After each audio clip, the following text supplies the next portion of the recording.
You said this place couldn't break you. That's what you said.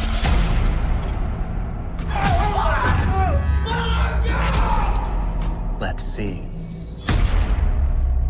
You're so strong. You're so strong. Just no. I know.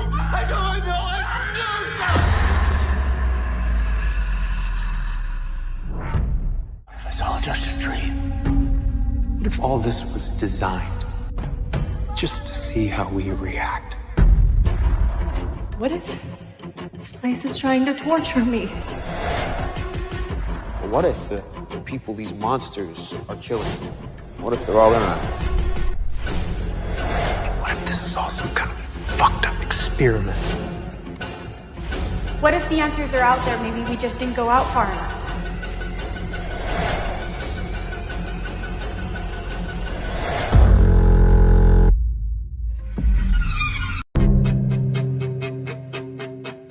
A bus pulls into the town. We have new people who are really, really scared. We got this one, Mario. Christy's fiance. We got Elgin. He starts seeing dreams and stuff. The house falls down. Marielle, Christy, kiss, haircut. Gets possessed by some dimension of the town. Then you've got Boyd in a chamber. Boyd has to get out of the chamber. He meets Martin. Martin gives him worms. Found out Sarah took my dad's life. Everyone hates Sarah. Then Tabitha is trapped in the tunnels. Victor helped Tabitha escape from the tunnels. Tabitha's having visions of ghost children that are taken somewhere. Jade's having visions of a symbol. And he's trying to figure out what the symbol is. Randall and I just fight, and then he ties me to a tree. He actually starts to see a ballerina. Who knows why? There's this music box that puts everybody to sleep, which is supposed to, but then when they go to sleep, now they're getting tortured. It's like a nightmare that never ends. We are kidnapped, us and Marielle. Yes. What is this place? Is it a simulation? Is it an experiment? Then what happens? Pregnant. Pregnant. We get married. Oh, yeah. And his wife shows up and he has to deal with her again. But eventually he gets rid of his wife. He gets rid of the worms. He gives them to the monster, kills Smiley, gives me a blood transfusion. I tell Boyd he has to break the music box. He destroys the music box. People wake up. And he saves the town. But not really. Little boy pushed me, and then I end up in the hospital. Boom, boom, boom.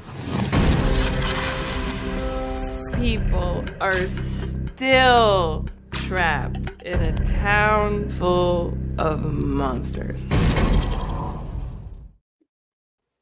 Still trapped indeed in a town full of monsters. Welcome one, welcome all to another Saturday night edition of our Fromville Hour cast. And it is great to have each and every one of you here with us this evening. We got the crew stacked up tonight. We got Snug with us. Snug, how's it going, my friend? Are you ready for From Season 3? We're only just about 2 weeks away now. Oh, hell yeah. I'm ready for it. Although I think with that trailer that Christy's haircut's gotten worse. It just looks terrible. I noticed People Kenny have been bringing that out. People have been mentioning that it seems like for some reason the haircut didn't get better. It got a little worse. So yeah, Marielle's got to go. We need to get Chrissy a new hairdresser and stat. Although part of me wants Marielle to stay there because as long as Marielle is there, Kenny will remain a virgin. Yeah, so that's his fate. There is that. But welcome, everybody. So glad to see all of these awesome faces in the chat. Love to see it. We are getting closer and closer now, guys. From Season 3 is just around the corner, and things are heating up.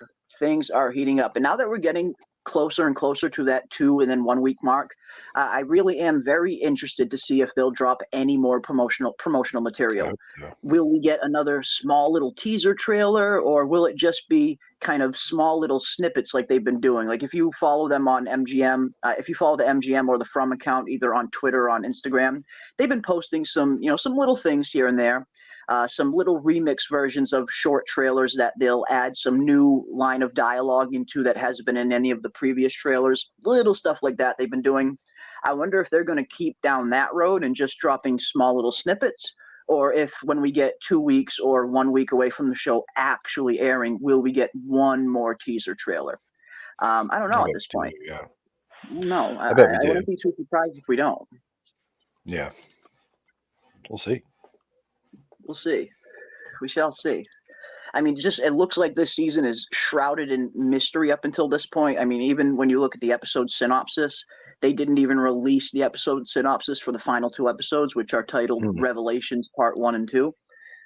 So yeah, I wouldn't be too surprised if they don't release any more trailers and they just kind of keep throwing little snippets like that to kind of build momentum, because maybe they want people to go in as clean as humanly possible. And as of right now, between the 2 trailers we got some really interesting scenes and we formed some really awesome theories, but there's still a whole lot we don't know about season 3, and sometimes that's a little bit better, going into a season just not knowing. I remember when Lost was on, I would sometimes actively try to avoid watching any of the trailers because I wanted to just go in 100% clean and have no idea where the season was going. Sometimes it makes it a little bit more exciting to not see trailers. And I know Ravener's like that too. He doesn't like watching the trailers.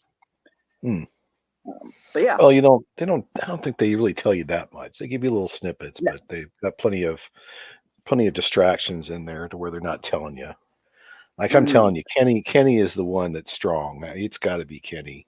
It's Kenny. And if it is, that's gonna be a huge win for me if that is Kenny.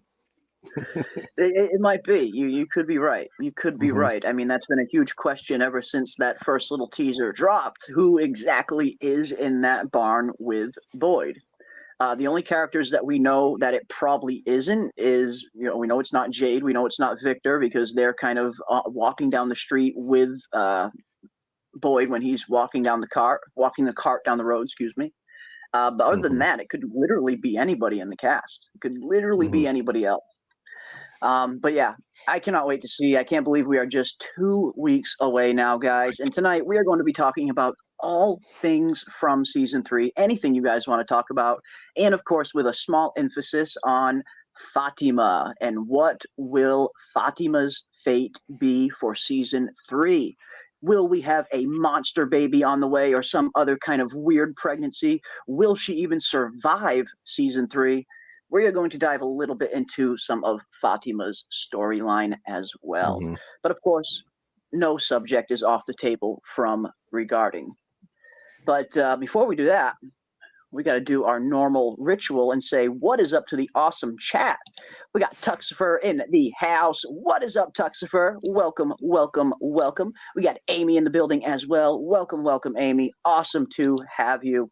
We got Kiwi Skirt in the house, throwing up our Discord link. Love to see it. Anyone who has not joined the Discord yet, definitely hop on in there because we are going to be continuing our From Season 2 watch parties tomorrow night. We've been doing a rewatch of Season 2 every Sunday night directly in the Discord. So far, we've watched the first 4 episodes. And tomorrow, we will be watching episodes 5 and 6 and maybe 7. If we can start early enough and if people want to watch a 3rd episode, maybe we'll watch 5, 6, and 7. And then next week, that'll leave us 8, 9, and 10, and we can completely wrap up the whole watch party right before From Season 3 gets here. So I will leave that pick up to everybody that shows up into the Discord tomorrow. So yeah, continuing the watch party, guys. We are continuing it. Yeah. It's been fun to kind of revisit Season 2. I didn't realize how long it's been since I've watched it. It's been quite a while.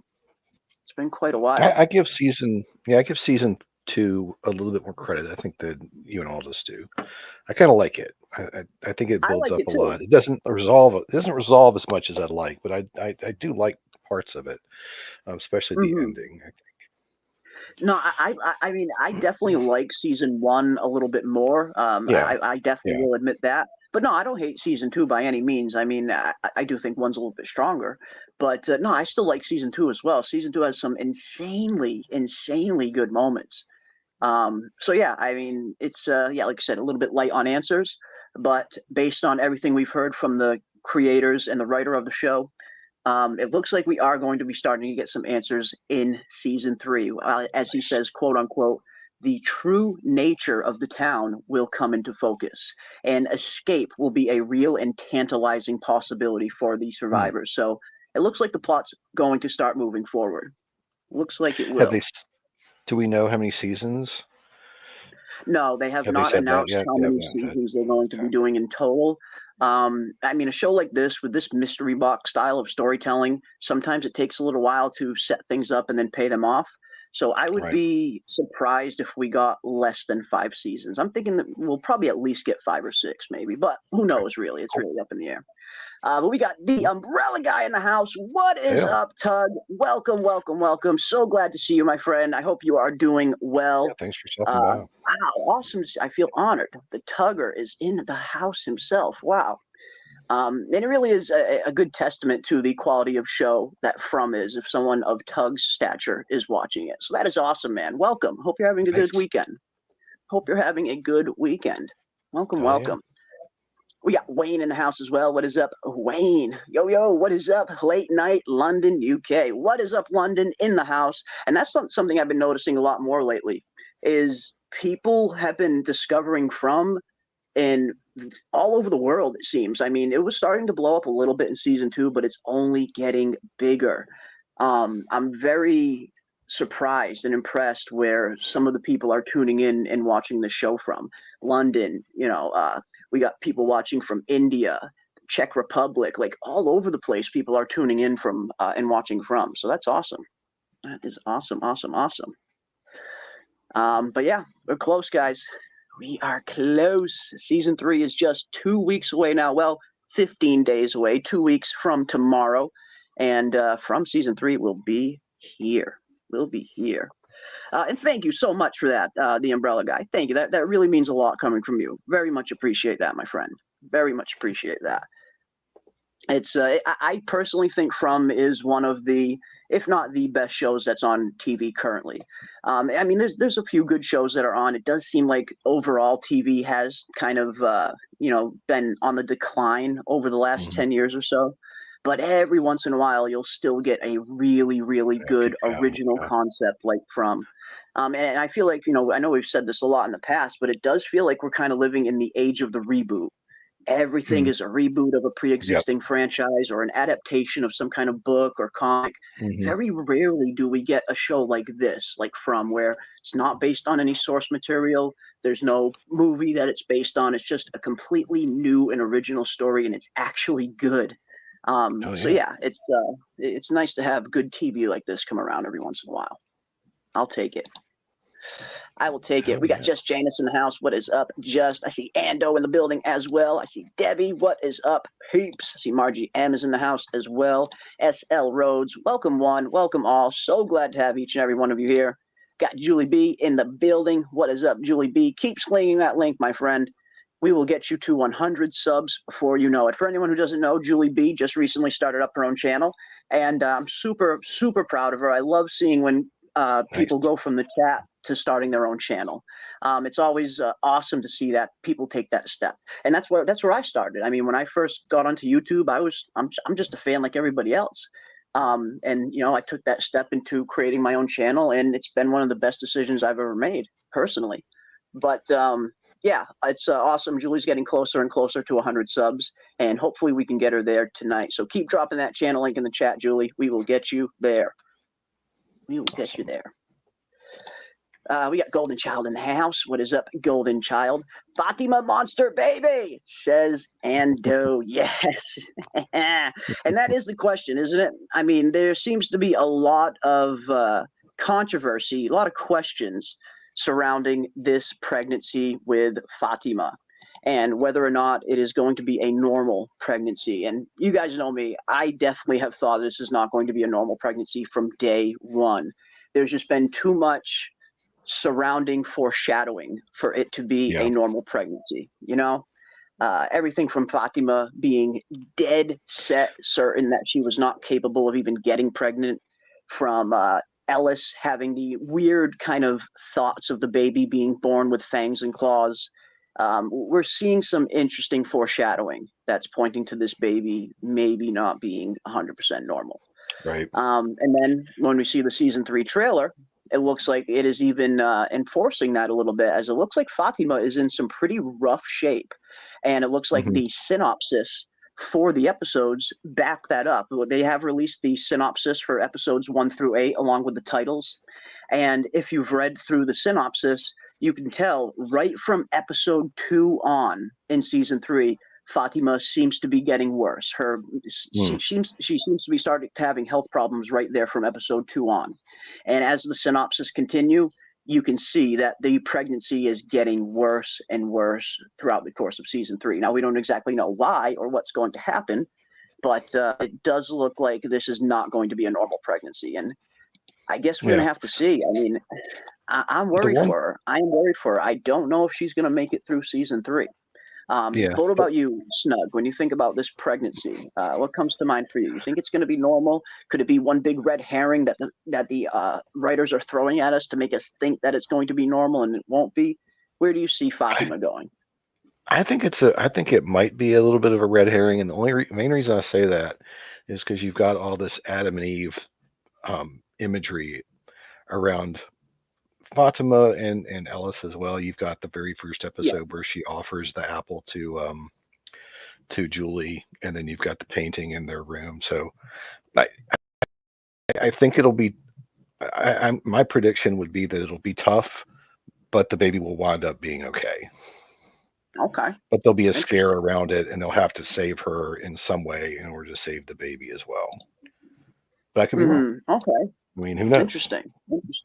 Yeah, I mean, and that's the thing. We don't really know at this point. We can guess and theorize, which is always a ton of fun surrounding a weird show like this.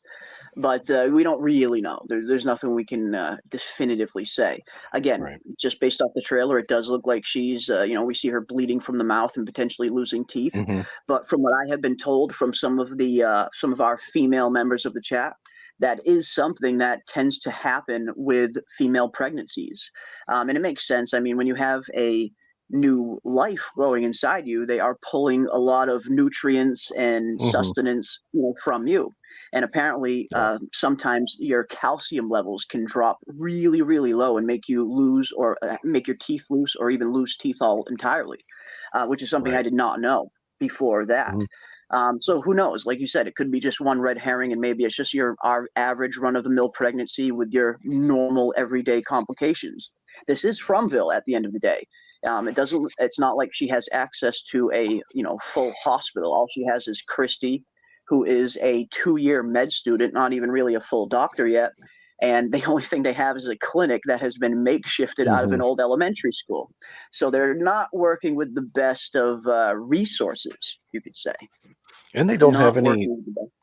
There's no one left that's a mother, right? With Tabitha gone, I guess maybe with some of the red shirts, maybe they're mothers. That's an interesting question. I've actually never thought of that.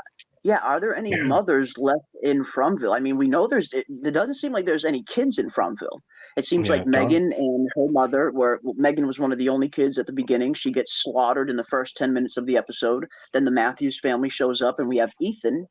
But other than Ethan and obviously the boy in white and the creepy ghost on Cooey children, which of course aren't town members, we have not seen any other children in town. And I guess that's a good question to ask. Are there even any other mothers left in From now that Tabitha's gone? I never thought of it, but that's a good question. Yeah, I don't know. I don't know. But yeah, let's hear from you guys in the chat. What do you guys think is going to happen with Fatima's pregnancy? And we will go from there. I'm expecting an alien type scene with Fatima. That would be really cool. I'm not going to lie. It would be really cool. And they've already kind of foreshadowed some alien-like xenomorph births in season 2. If you guys remember to the end of season 2, when the weird kind of cicada nightmare entity was plaguing the town, it got to a point where they couldn't fall asleep because in your dreams was where that thing had ultimate power and ultimate domain. It didn't seem like it had a whole lot of pull over in the real world. And we saw that one instance of that one couple that was mean to Sarah in a previous episode. The girl there just completely, it seems like something burst from inside her when we actually see her body. Reggie and I forget her name, Reggie and her, the assholes that were pretty mean to Sarah when Sarah tried to get her brother's coat back. You look at her body and it literally looked like something burst from inside of her. So yeah, we've seen some alien-like scenes already. Yeah, and Baidi is reminding me I'd forgotten about Tian Chen, but I still think that she's a goner in the first episode. Tian Chen. Tien Chen. That is right, Bitey. Tien Chen is a mother, and she is still in the town for now. Like you said, Snug. I'm a little worried about Tien Chen too. Yeah. A little worried about her. Okay. Interesting. Got Miss Deb in the house. What is up, Miss Deb B? Good to see you, my friend. Fatima has that tennis root locket around her neck. Who gave her that? Tilly. Yeah, I'm not sure. I don't think she's ever touched on who gave her that, as far as I can remember off the top of my head, anyway. But yeah, I'm not sure. I am not sure. I think Fatima is a goner. Oof, she very well could be. She very well could be. Daryl Seymour says, going back to that scene in season 1, episode 7, where Donna praises Fatima, it makes me think Donna will heal Fatima even more. Oh, okay. Interesting. Interesting. Okay. Yeah, I mean, Donna has been the center of a lot of interesting fan theories, to say the least, in terms of who Donna really is. I tend to think Donna is just Donna. I feel like I don't think there's something deeper going on there with her. But I do enjoy some of the fan theories that have popped up around Donna in terms of her potentially being a little bit more than she says. And again, who knows? Maybe she is. Maybe she is. I tend to think she's just good old Donna, but maybe I'm wrong. I've been wrong before. That is sure. I have been wrong before. I know and hope the baby is healthy, says Danny. I hope it's healthy too. I hope the baby is healthy. I hope that both her and the child make it to term and beyond. But this is Fromville at the end of the day. I am certainly not. I'm not expecting both of them to survive. I'll at least say that. I will be highly shocked if both Fatima and the baby if the baby is born with no complications and Fatima survives, I will be very shocked. I get the feeling if not Fatima, then the baby won't survive. But who knows? Be a healthy little alien baby. Healthy little alien baby, maybe. Yeah. Healthy little alien baby. Yeah, the horror of pregnancy. And that's the thing. I mean, pregnancy is a dangerous thing even under the best of circumstances, even in the real world with access to, state-of-the-art hospitals. It's still dangerous. I mean, what if the babies breach? How exactly are they going to deal with a breech baby in Fromville? So there's a lot of complications that could arise that aren't even supernatural, just regular complications that they could have to deal with, let alone all the weird supernatural elements that might be going on. But yeah, I guess we'll see. I guess we shall see. Let's see what else we got. I think the baby will be okay. I believe the baby is going to not be normal because of whatever reason, but whatever is wrong with the baby, I believe it will get better before the show ends. Okay, interesting. Like it might start off born maybe a little not 100% and get stronger as the show goes. Okay, that's interesting. That's an interesting one. We were talking about something in the Discord the other night. And I know we've been talking a lot here on the channel about nightmares and dreams and the aspect that they are going to play within the narrative of From. And we have seen some evidence, at least, of people's nightmares or events from people's nightmares being pulled out into the real world. Again, I always reference the Kenny scene in season 2 when his arm gets burnt by the cicada in his dream and he wakes up and the burn is still on his arm. Same thing with Elgin as well. We see that Elgin gets pushed underwater by this weird, creepy, ghastly entity-looking thing. And when he wakes up, apparently he spits up a ton of water brought back from his dream.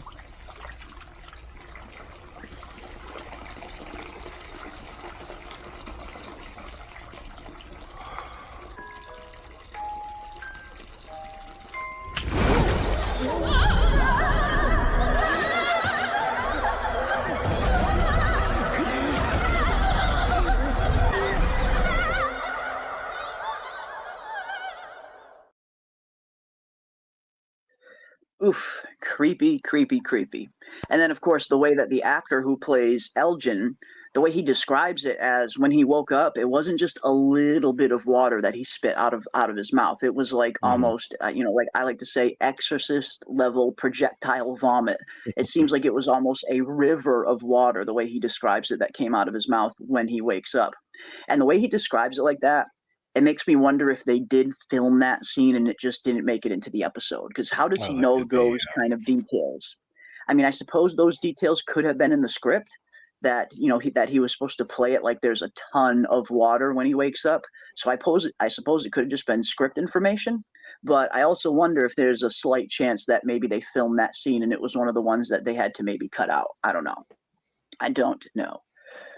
But yeah, in terms of some of the evidence that we're seeing of dreams or nightmares or things inside dreams and nightmares being pulled into the real world, you start to wonder what else could potentially happen along those same lines.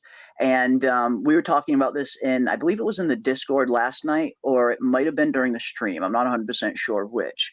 But we were talking about Fatima's pregnancy in particular, and some of the fears that not only Fatima is having, but Ellis as well.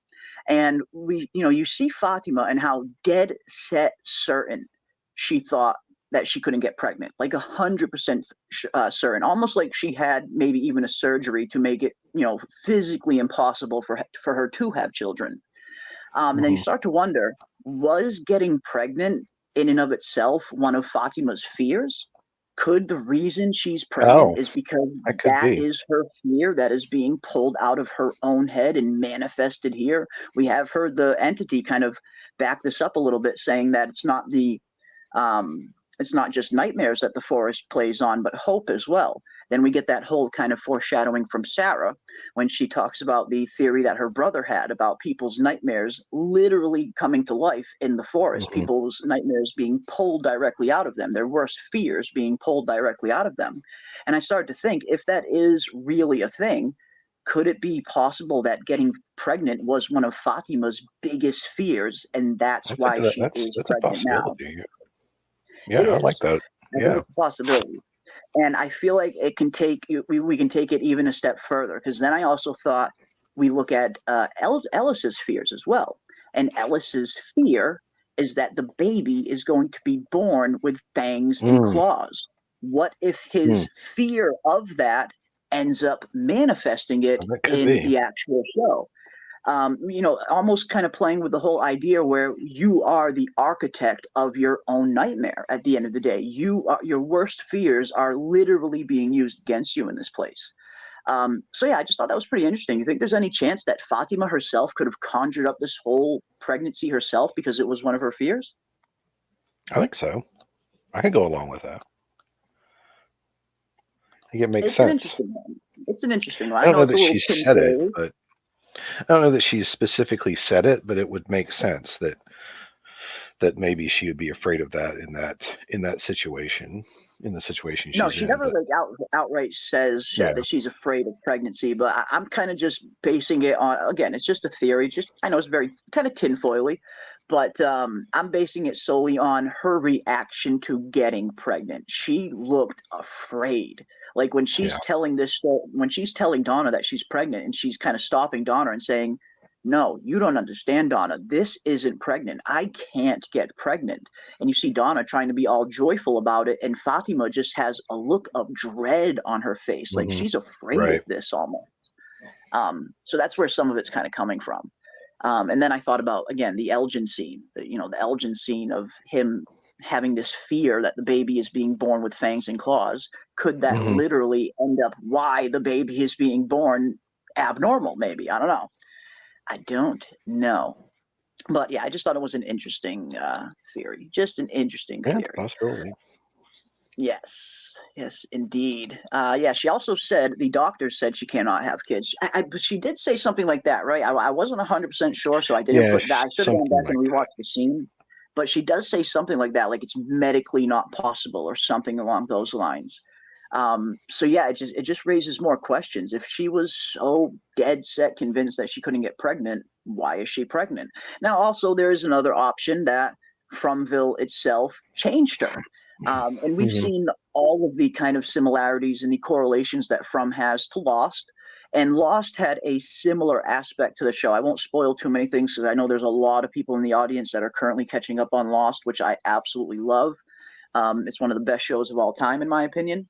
But in Lost, we have a very similar kind of function that the island plays, where some people, not everybody, but some people, when they land here, they end up getting healed by the island. And of course, the biggest example of that is one of our main characters, John Locke.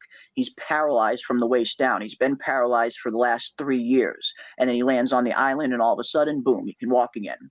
And some people have noticed that Fromville tends to have a weird healing property. And even Tabitha mentions it in season 1, right after Ethan gets impaled through his leg after they crash on their way into Fromville. Ethan gets that nasty injury in his leg. And an episode later, you can see Tabitha is addressing the wound, and she's incredibly surprised at how fast it was healing. And she even says it to Ethan. She says, this is healing really fast. And then we also have the other instance of Ellis. Ellis in season 2 gets stabbed by Dale with a 7-inch blade directly into his lungs, something that could have easily killed him or anyone else that took that. Yet for some reason, literally the very next day, he's up walking around and painting. And that just does not happen in the real world. You get stabbed like that, you are going to be laid up for at least a week or two before you can even walk comfortably. So there has been some kind of small evidence pointing to this place potentially having some sort of healing factor. And maybe is that potentially why Fatima got pregnant? Did this place potentially, quote unquote, make her whole, for lack of a better term? I don't know. But yeah, it's going to be interesting. Papa, you think Fatima and Dale might have been bumping uglies? Oof, I hope not. I certainly hope not. That's a weird pairing, to say the least. Yeah. But it is funny, too, when you think about the actor that's playing Dale, that he is the actual husband of the actress that plays Donna. Dale and Donna are actually married in real life. And that must be fun, kind of going to work on a show like this that is this fun and this kind of mysterious and this intricate. And that must be kind of fun, sharing some scenes with your significant other. And it must have been even funner for her to kind of knock his ass out in season 1. I bet she loved that. I bet she loved that. Jeremy getting creative with his theory. I'm here for it. Yeah, it was something we were talking about last night. I don't know. Ever since we've been kind of diving down this road of this whole potential nightmares being pulled into reality, and then when we look at the monsters on the actual show, we all refer to them as monsters. Some people refer to them as slow walkers, but the show's official designation for those creatures is actually nightmare creatures. That is what they are officially designated as. So that makes you think, were these creatures pulled directly out of someone's nightmare as well? Could that potentially be why they're all dressed in 50s, 60s style clothing? That someone from around that time period, this was one of their fears, these monsters, and that's how these monsters got here to From. It was literally someone's nightmare, maybe? Because I always felt like the period correct clothing was very telling on the monsters. I know we have some other theories that maybe they've been here for a lot longer, but you can't discount their clothing. It's very period correct, right around 50s, 60s era. So you start to wonder, is that right around the time where the monsters first came into existence? I don't know. Yeah. I don't or the town, know. or the town's last manifestation is that time period, because the buildings seem to be around that time. And you've got the diner,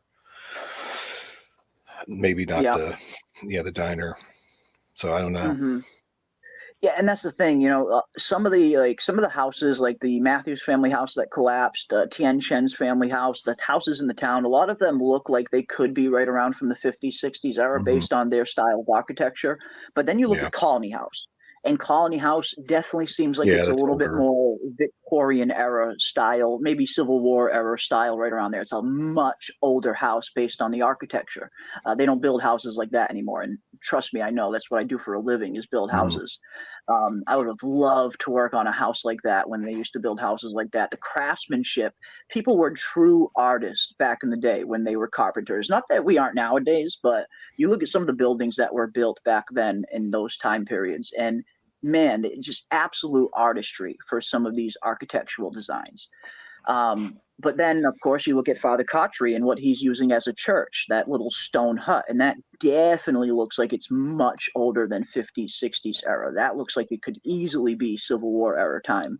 And then we see all the other references to the Civil War era as well. We see literally a Civil War soldier impale Jade in one of his visions in season 1.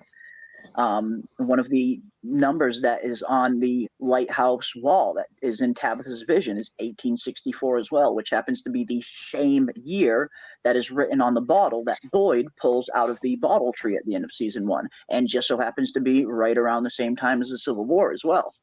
So, you start to see all these pieces coming together, and you think, maybe Fromville is a little older than we think. And I think that could potentially be possible, that Fromville is safe wherever they are stuck. Maybe the place itself has been here for a very, very long time, but maybe only the monsters are a little bit newer. Again, if people's nightmares are being manifested, it stands to reason that maybe the monsters came after Fromville itself was already around for Lord knows how long, maybe even centuries. But again, that's some of the tinfoil we dive into every once in a while. That is some of the tinfoil we dive into. She's afraid for the simple factor she thought she could never get pregnant. Yes, she might end up being happy about it because it's with a man she loves, and it very well could end up having a happy ending. And I do hope it does for her. There's tons of foreshadowing for it to be, something weird.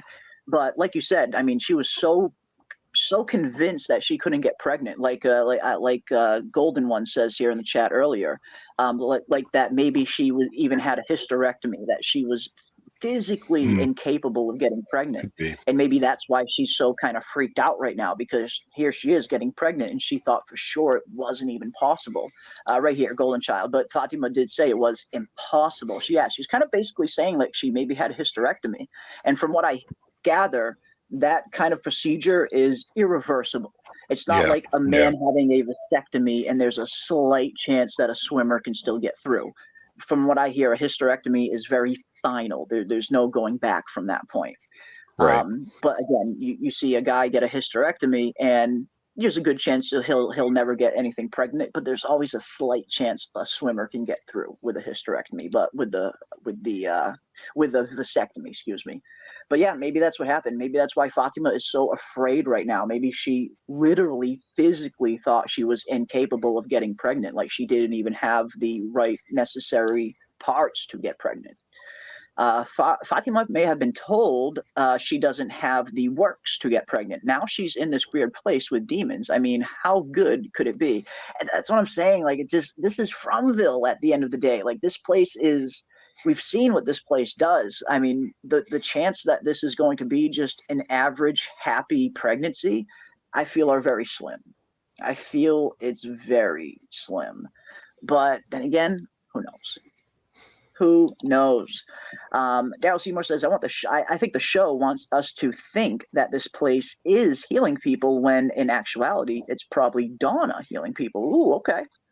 Okay, yeah, maybe it's not this place. Maybe it's actually an actual character that is responsible for some of this healing. That's possible, I suppose. That is possible, I suppose.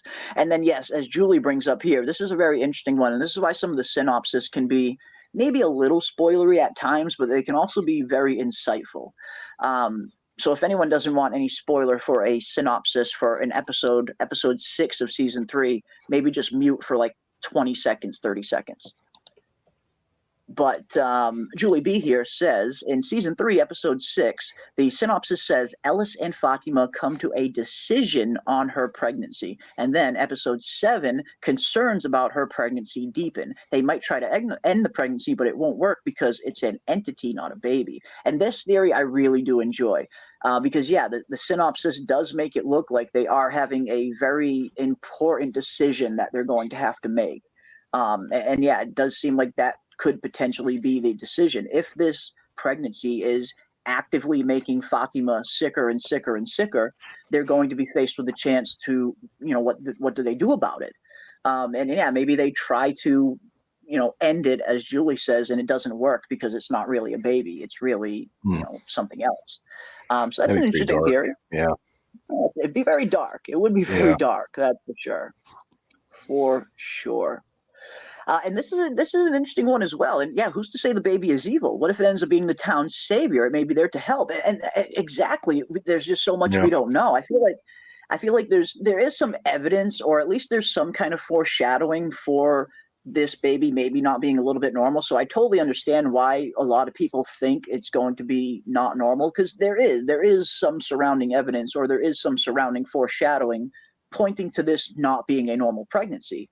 But that doesn't necessarily mean this baby's going to be evil. That's a good point that Jerry brings up. What if it ends up being the exact opposite of that, and it ends up being some sort of savior figure? I like it. It's an interesting theory. It's a complete opposite direction, but I like that. I like those kinds of yeah.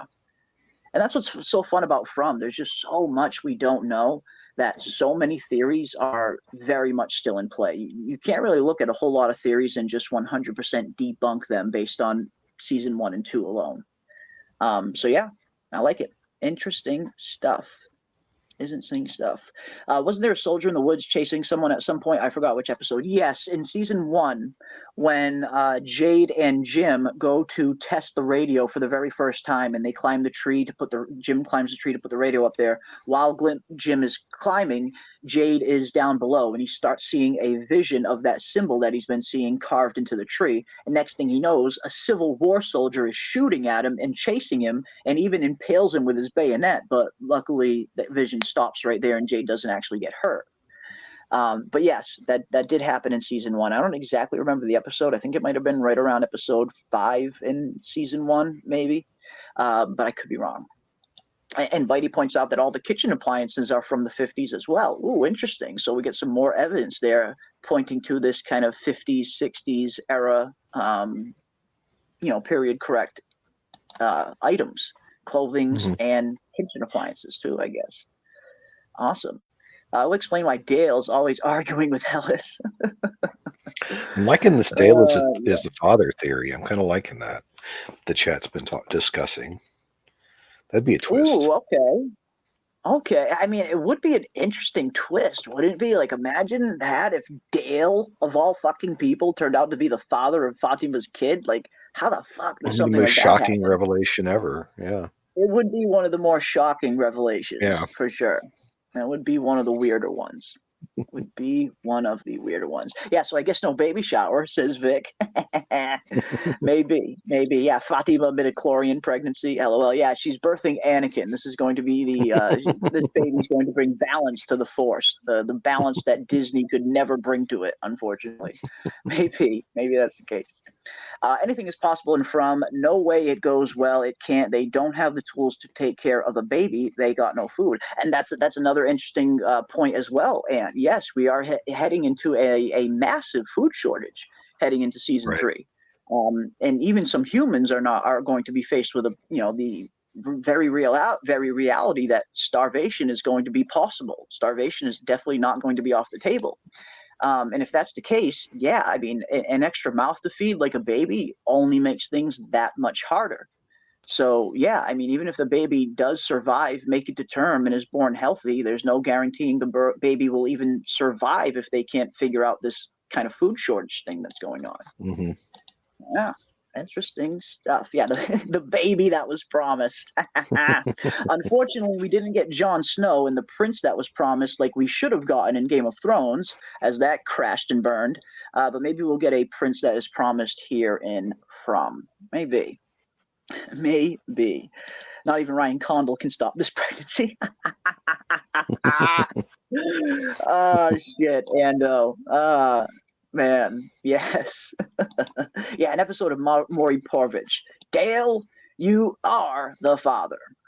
That would be certainly interesting. Ty says the Fatima baby is going to come out with big Kool-Aid smile on his, and we will know Smiley is the real baby daddy. Oof. Man, will Smiley be the real daddy? Will Smiley be the real dad? Well, if Smiley does become the real dad, I imagine it'll be this Smiley that we see a little bit more. The happy Smiley. Happy Smiley. And I love that he's holding the Joker cup. And, part of me just thinks that he could play probably a pretty decent Joker if the writing was good. If the writing was good, he might play a decent Joker. Welcome, Aldous. Good to have you, my friend. Yeah, sorry I'm a little late. Hey, how's it going? Oh, no worries. I started a little early, so you're actually kind of right on time, really. No worries. Yeah. There you go. Yeah, no worries at all. Talking a little bit about Fatima's pregnancy in season 3 and what exactly we could potentially come to expect. I feel like we've seen some interesting surrounding evidence that points to this thing being abnormal, to say the least, from Fatima's fears and her thinking that she couldn't get pregnant at all to Ellis having these weird fears of the baby being born as a monster. And then when we look at the episode synopsis for season 3, it does look like things are getting dire for Fatima. And I'll actually bring that up right now. I won't read all of them because they get spoilery a little bit further on, but we can go through like the first few. Now we don't get a mention of Fatima in the first episode in the synopsis, but I imagine she'll obviously be in the episode. We just don't get a mention. But right early on, right from episode 2 on season 3, we see Fatima's health takes a turn for the worse. And it seems like that's a little quick for that to be pregnancy related. She only just found out that she was pregnant, a week ago. She only just conceived probably very recently. We see how much time has passed within the town of Fromville, and we as the audience, it might seem like a lot of time's passed because it's been 2 seasons, 2.5 years. But for the actual characters inside the town, it's only been like a month or so, maybe a little bit more than a month, maybe, since the Matthews family first arrived at the beginning of season 1. So it stands to reason that Fatima should be nowhere near in an advanced stage with this pregnancy. But if she's already getting complications as early as episode 2, I feel like that's even more evidence that this is not going to be a normal pregnancy. But when you think about the whole thing, Aldous, do you think Fatima and the baby will both be born healthy? Do you think they will both make it? I am 150% in Demon Baby camp. Yes. Just because I think that'd be the coolest thing you could do. There's no drama if the kid's like perfect, unless they go the other route and they breach the uncanny valley, and the kid is beyond perfect. Like everything is perfect, which in and of itself is creepy. Kind of like that boy in white, right? Like he's just too perfect. Yeah. So those are the only 2 camps. I'm hoping it's Demon Baby. Fatima will live. They're not gonna write her out of the show. I don't think. I don't see that happening. But okay. Awesome. Yeah. And I like that idea. I do like that idea. I feel like, we're all expecting some weird demon baby to be born, some weird monster baby to be born. But someone was saying that in the chat earlier, that what if it's the exact opposite? What if this baby isn't a monster? What if this baby turns out to be their savior? And like you said, maybe the baby turns out to be 100% perfect and not all kind of weird. And I think it's an interesting kind of at least a good portion of the audience is expecting something very wrong to go with this pregnancy, and we find out it's the exact opposite. But like you said, having a baby born that perfect, that in and of itself might be sus as thing being a monster. I like that. I like that. Could be stuff. Our Lady of Fatima is the title given to Virgin Mary. So maybe the baby will be like baby Jesus and save everyone somehow. You never know. I did not know that personally. Our Lady of Fatima. Okay. Interesting. Yeah, again, it would be a pretty interesting kind of, big shock, if nothing else. It certainly would be something I wouldn't have seen coming until you guys mentioned it tonight, that this baby might be, some kind of savior. But yeah, Smiley baby. Smiley is the daddy. I mean, shit, if that baby's born with red hair and a fucking giant gaping smile, then yeah, I'm gonna lose it. If the baby survives, it will be at the cost of Fatima, and that's kind of where I'm heading.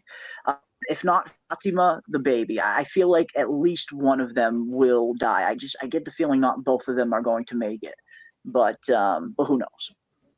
Who knows? Yeah, I like that one. The baby may save them all. I don't feel it will be evil. And again, yeah, maybe it will be. Maybe it's the entire opposite. Maybe it will be the entire opposite.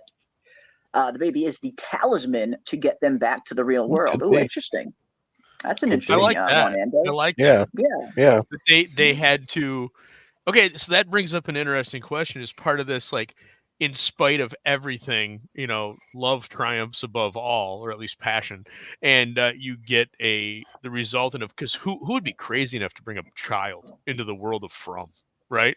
So is that part of it? Is despite all of the risks, you still surpass everything and produce a child, and that's the key to get you out. That brings up a whole interesting discourse. So I like that.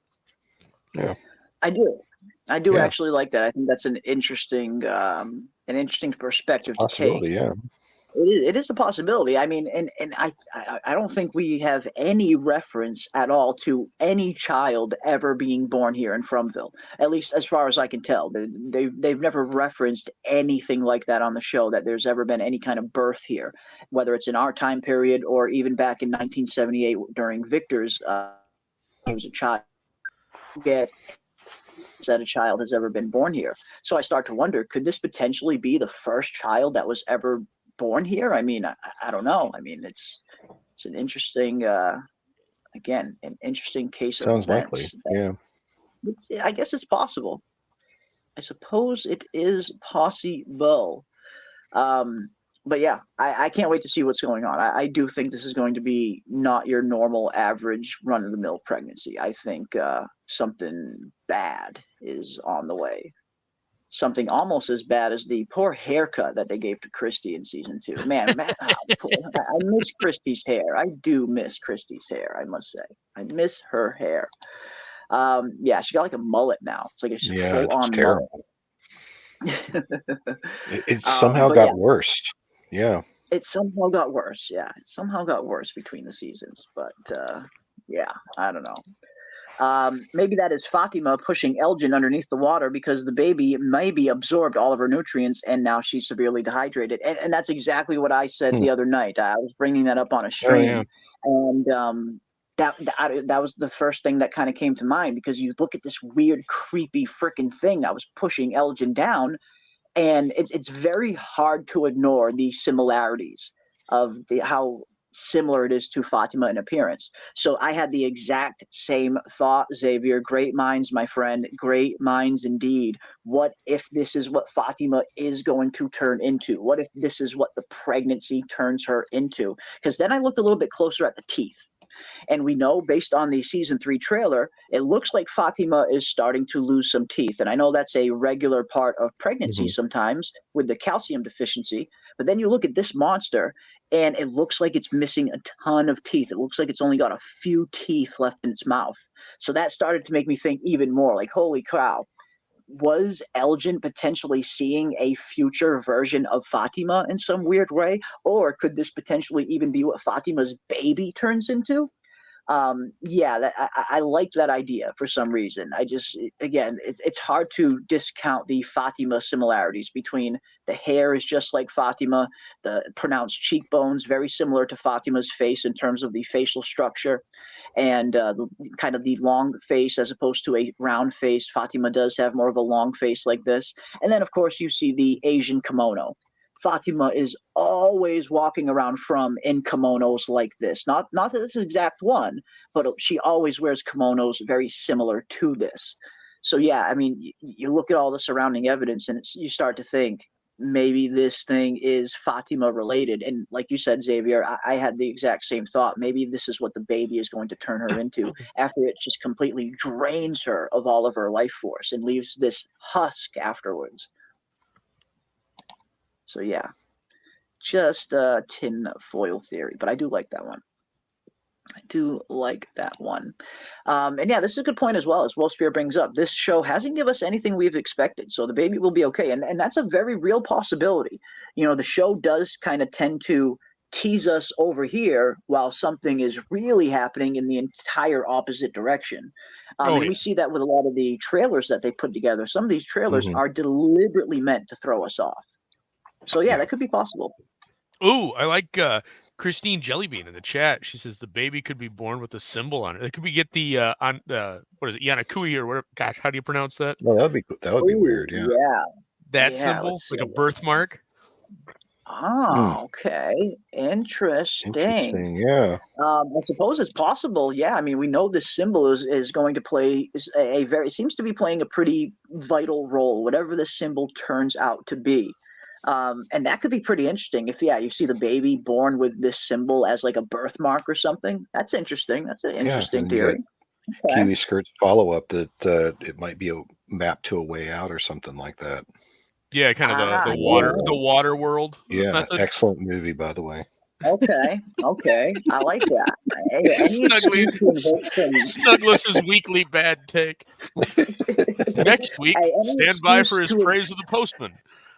Yeah, hey, I'm sorry, I was snug there. Any excuse to invoke the water world, I am all for.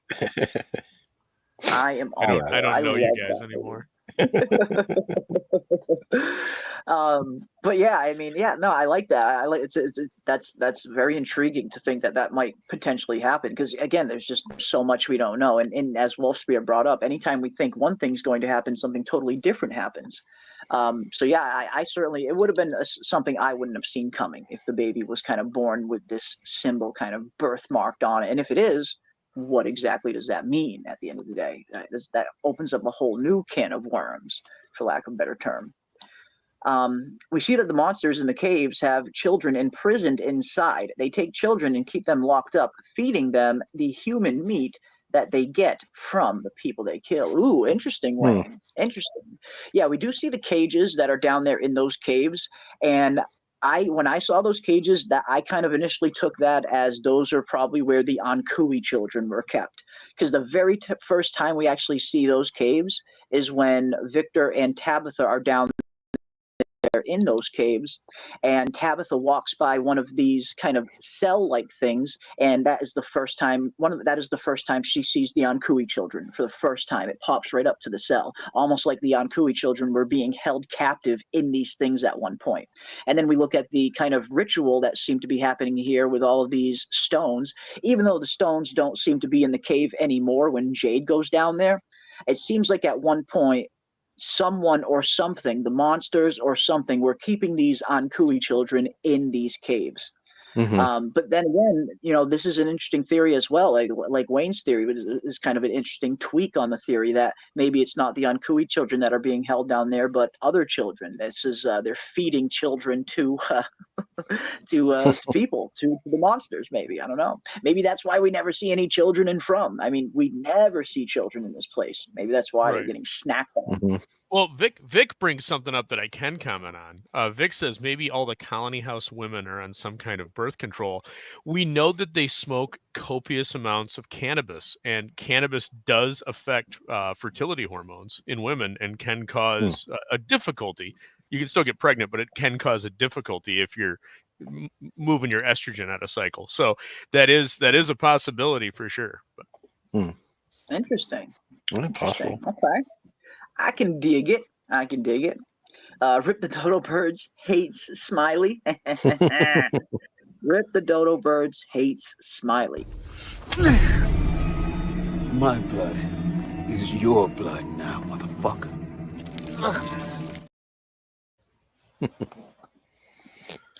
I miss Smiley. I gotta say, I do miss Smiley. He had a very unsettling feel to all of the scenes that he was in that we don't really get with any of the other monsters. So I gotta say, I miss Smiley a bit.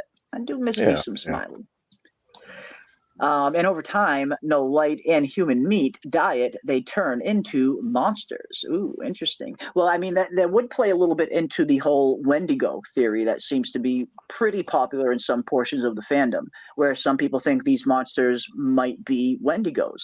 And you look at some of there's so many different versions of Wendigos from so many different mythologies, but you look at the Native American one in particular, and the Native American Wendigo is pretty simpler. It's pretty straightforward. They were human at one point, and they fed on too much human flesh, and it turned them into these creatures that didn't age and forever hungered for human flesh. It's a curse, the curse of the Wendigo, pretty much, in Native American folklore. And some people seem to think that that's what these monsters maybe are. We are getting some other hints that these monsters may have been human before they got turned into what they are turned into. We hear Jasmine in season 1, right before the Colony House massacre happens, saying that it wasn't her choice to be like this. But then again, that could have just been her trying to manipulate her way into having 70s porn stash dude open the window at the end of the day. Could have been a lot. But also, I mean, you get the two moments with Smiley. The first one in season 1 that we've talked about a lot, where he walks down the banister and he kind of stops. He pauses. And rubs the banister like like it triggered some kind of memory. And then we see it again in the bus in season 2 when he gets in and he sits down and he kind of rubs the wheel. Like, he also does it with the plants as he goes. Well, you're right. Yeah. So that it is like there's moments where something kind of almost is coming through, and there is some kind of lingering memory or lingering resonance of what was. And that is an interesting theory. That is an interesting idea. That, like you said, maybe, I mean, was Smiley maybe a bus driver in his 60s, in his 50s, 60s human life, and he's like remembering some aspects of it? I don't know. Or is he? Again, I always found those scenes kind of weird. It's almost like you would see someone do if they were on ecstasy, just kind of feeling the surface of everything. Yeah, a lot of tactile. Yeah, exactly. But no, I like it. It's an interesting one because Smiley does seem to be very curious about human technology, and it seems like maybe they all are to a certain extent.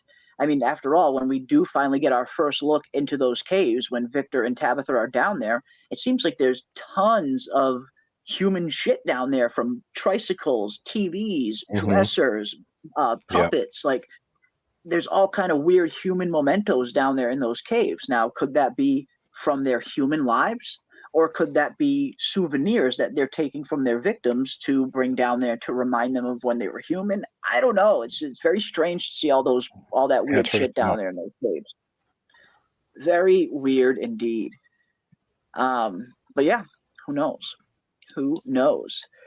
Which would mean no one has nothing under control in that town, which means Fromville folks going in circles. And I do, part of me does seem to think that they might be going in circles at some point. There's a lot of pretty popular fan theories and interesting fan theories out there that say that this is maybe one giant cycle that is stuck on repeat.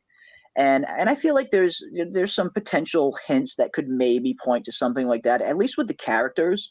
It does seem like a lot of the characters that are in Fromville now are filling very similar roles to the humans in 78. And I know we've mentioned this a million times, of course, but you look at Jade, he's very much going down a same path that Christopher went down. Tabitha's going down a very similar path that Victor's mother went down. And even Victor and Ethan's stories kind of parallel themselves a tiny bit. So you start to wonder, is this one giant cycle that is stuck on repeat? I don't know. Alice is going to be upset if the baby comes out with red hair. LOL. Yes.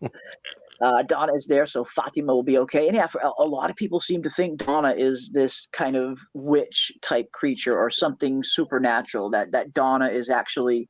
I believe it might have been Daryl or someone else in the chat earlier that says it might actually be Donna that is responsible for healing or not healing certain people, and that it's maybe not actually the town, which is an interesting theory. I mean, I like the interesting theories that are around Donna, but I just haven't seen a lot of evidence that backs them up personally yet. I mean, maybe we'll see something in season 3 that points to Donna being a little bit more than human. But as of right now, I tend to think Donna is just Donna. But then again, I could very well be wrong. That's why Fatima needs to service. She is the milk. Yeah, maybe. If anyone is to save us, it's Boyd. Only one who had to get a breakthrough with the monsters. He will lead us.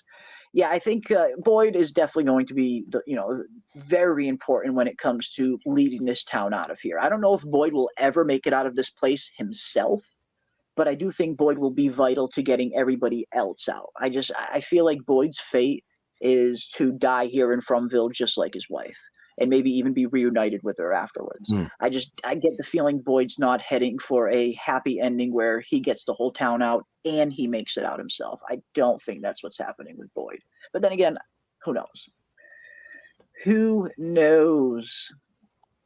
Let's see what else we got. Maybe the baby Smiley's reincarnation. maybe. And that was one of the things I was thinking, not in Smiley's case, but in the entity's case, the entity that we're dealing with in season 2, the entity whose endgame we still don't know what it was. We know this thing took Julie, Mari, and Randall captive, and they were put in that weird kind of cicada-like coma dream state where Boyd had to go and save them, where he originally encountered Martin. And we hear Sarah say when she's communicating with the entity that once Julie, Randall, and Mari die, at that point it will quote unquote be too late. But too late for what exactly? What was the ultimate endgame that this entity was trying to accomplish? That was one thing we never really got. Was it just to kind of sow havoc and kill everyone in town? Or did this thing have a more specific goal? And when you look at some of the surrounding evidence, I do think that this entity might have been searching for some kind of physical, corporeal form. Because as we saw in season 2, this thing could only affect people in the dream world, and it was only just barely starting to have its effects carry over into the real world, like the case of Kenny and the cicada. But what if that's why Sarah says a specific line of dialogue to Kenny, that the entity got very excited when it touched your arm, almost like it got very excited at the prospect of having a physical form that it could interact with people outside of just the dream world. And then you start to think, could this weird baby that Fatima is pregnant with, could this be some kind of vessel for this entity? Again, tinfoily theory, but I find it very weird that we don't really know what this entity's endgame was. And then hearing some of those weird lines, like it's getting excited when it touched Kenny's skin, like maybe it's excited that it can finally interact in the real world. Was this thing potentially looking for a physical form so it could ultimately escape Fromville? Because at the end of the day, when I look at Fromville, it seems like we're getting more and more evidence at this place being some kind of weird supernatural prison, for lack of a better term. It seems like Fromville, maybe that's why Fromville is so apart from the real world, because it is keeping all of these monsters and evil entities at bay. It's keeping them from escaping into the real world. And if that is the case, maybe that's what the entity wanted, to ultimately get a human or physical form so it could escape. Because something trapped the entity there to begin with, and that's something the show never has touched on. And that's something I really hope they do touch on at some point in season 3. We know that the entity needed Boyd to come there and free it. It even says that later on, like, you know, it was Boyd's fault that the thing got freed and it got brought back to town. But if that's the case, who or what originally trapped that monster or those worms inside Martin? Who originally trapped the entity? Again, someone or something must have originally put it there, because it did seem like it was in its own personal prison, a personal prison that wasn't even in our regular waking plane. You had to kind of get that special torch and enter this weird kind of dreamlike state to even access it. And it does seem to be like it was some weird dreamlike state, because we look at Julie, Mari, and Randall, and each one of them were locked up in that place, yet their physical bodies were still in town at the time. They were literally in 2 places at once. So I think their physical bodies were obviously the ones that were in town in beds, but their astral form, their dream state form, was the one that was trapped in that place where Martin was. And maybe that's why that entity got trapped there in the first place, an extra layer of protection to keep this thing locked away until Boyd comes around and frees it. But again, who originally locked it up is the question. I don't know. Maybe it was her original form all along, and that's why she sucks so much. Says Admiral. Oof, indeed. Big oof. Big oof indeed. And I mean, I suppose, who knows? Maybe you might be right. There are some people that seem to think Fatima might be a little bit more than what she's putting on. Fatima is one of the most mysterious characters in terms of backstory. We have absolutely almost no backstory for who Fatima was before she got stuck here. We have a little bit of information on some of the other characters, like the Matthews family. They were about to get a divorce before they got stuck here. We saw Boyd and his family. They were traveling to go get that boat. We saw Jade. He had just sold his company and was going on a vacation, driving down to Miami. Sarah was traveling from Pennsylvania back to Boston. We have some small little details on some of the characters. But Fatima, we have nothing. We have absolutely nothing on Fatima's background and who or what she was before she got stuck here in Fromville. We know nothing about her backstory. Doesn't she tell Julie? Is it Julie that she tells down at the Brundles about her father? Or am I thinking of a different character? She was like that they something about her father was maybe not a priest, but some religious figure, and that the other people in town didn't like him and they threatened him. Huh. I don't recall that at all, man. I'll have to go back and check, but it doesn't ring a bell right off the top of my head. But then again, it's been a little while since I've watched season 1 and 2, so I haven't refreshed in a while. So I could be just not remembering it. Yeah, Wild Majorum Fatima has did talk something there. about her father's death to Julie. Daryl says that Fatima talked about her father's death to Julie. Okay, that does sound vaguely familiar. It does sound vaguely familiar. But yeah, there's just so much we don't know about her. We know absolutely nothing about the kind of person she was before she got stuck here and what her life was like, really.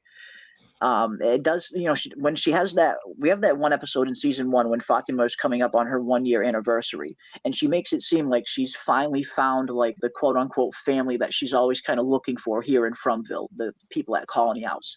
So you get the sense that she might have been on her own in the real world, that she maybe had a little bit of a tough life. Like you said, she talked about her father dying. Maybe she had a really tough life after she lost her father, and this was kind of the first home that she's found since then, as crazy as that may sound. But yeah, could be. Who knows? Could be. I suppose it's possible. I suppose it is possible. Let's see what else we got. I think they had the entity trapped in those caves where all the talismans were. Ooh, interesting. Interesting. And yeah, there have been some pretty cool ideas as to where the entity originated from. I mean, the show kind of portrays it, or at least the show wants us to think that the entity came from those worms inside Martin when it was passed over to Boyd. But then you start to think of some of the other theories that have popped up, like the bottle that Boyd takes down from the bottle tree.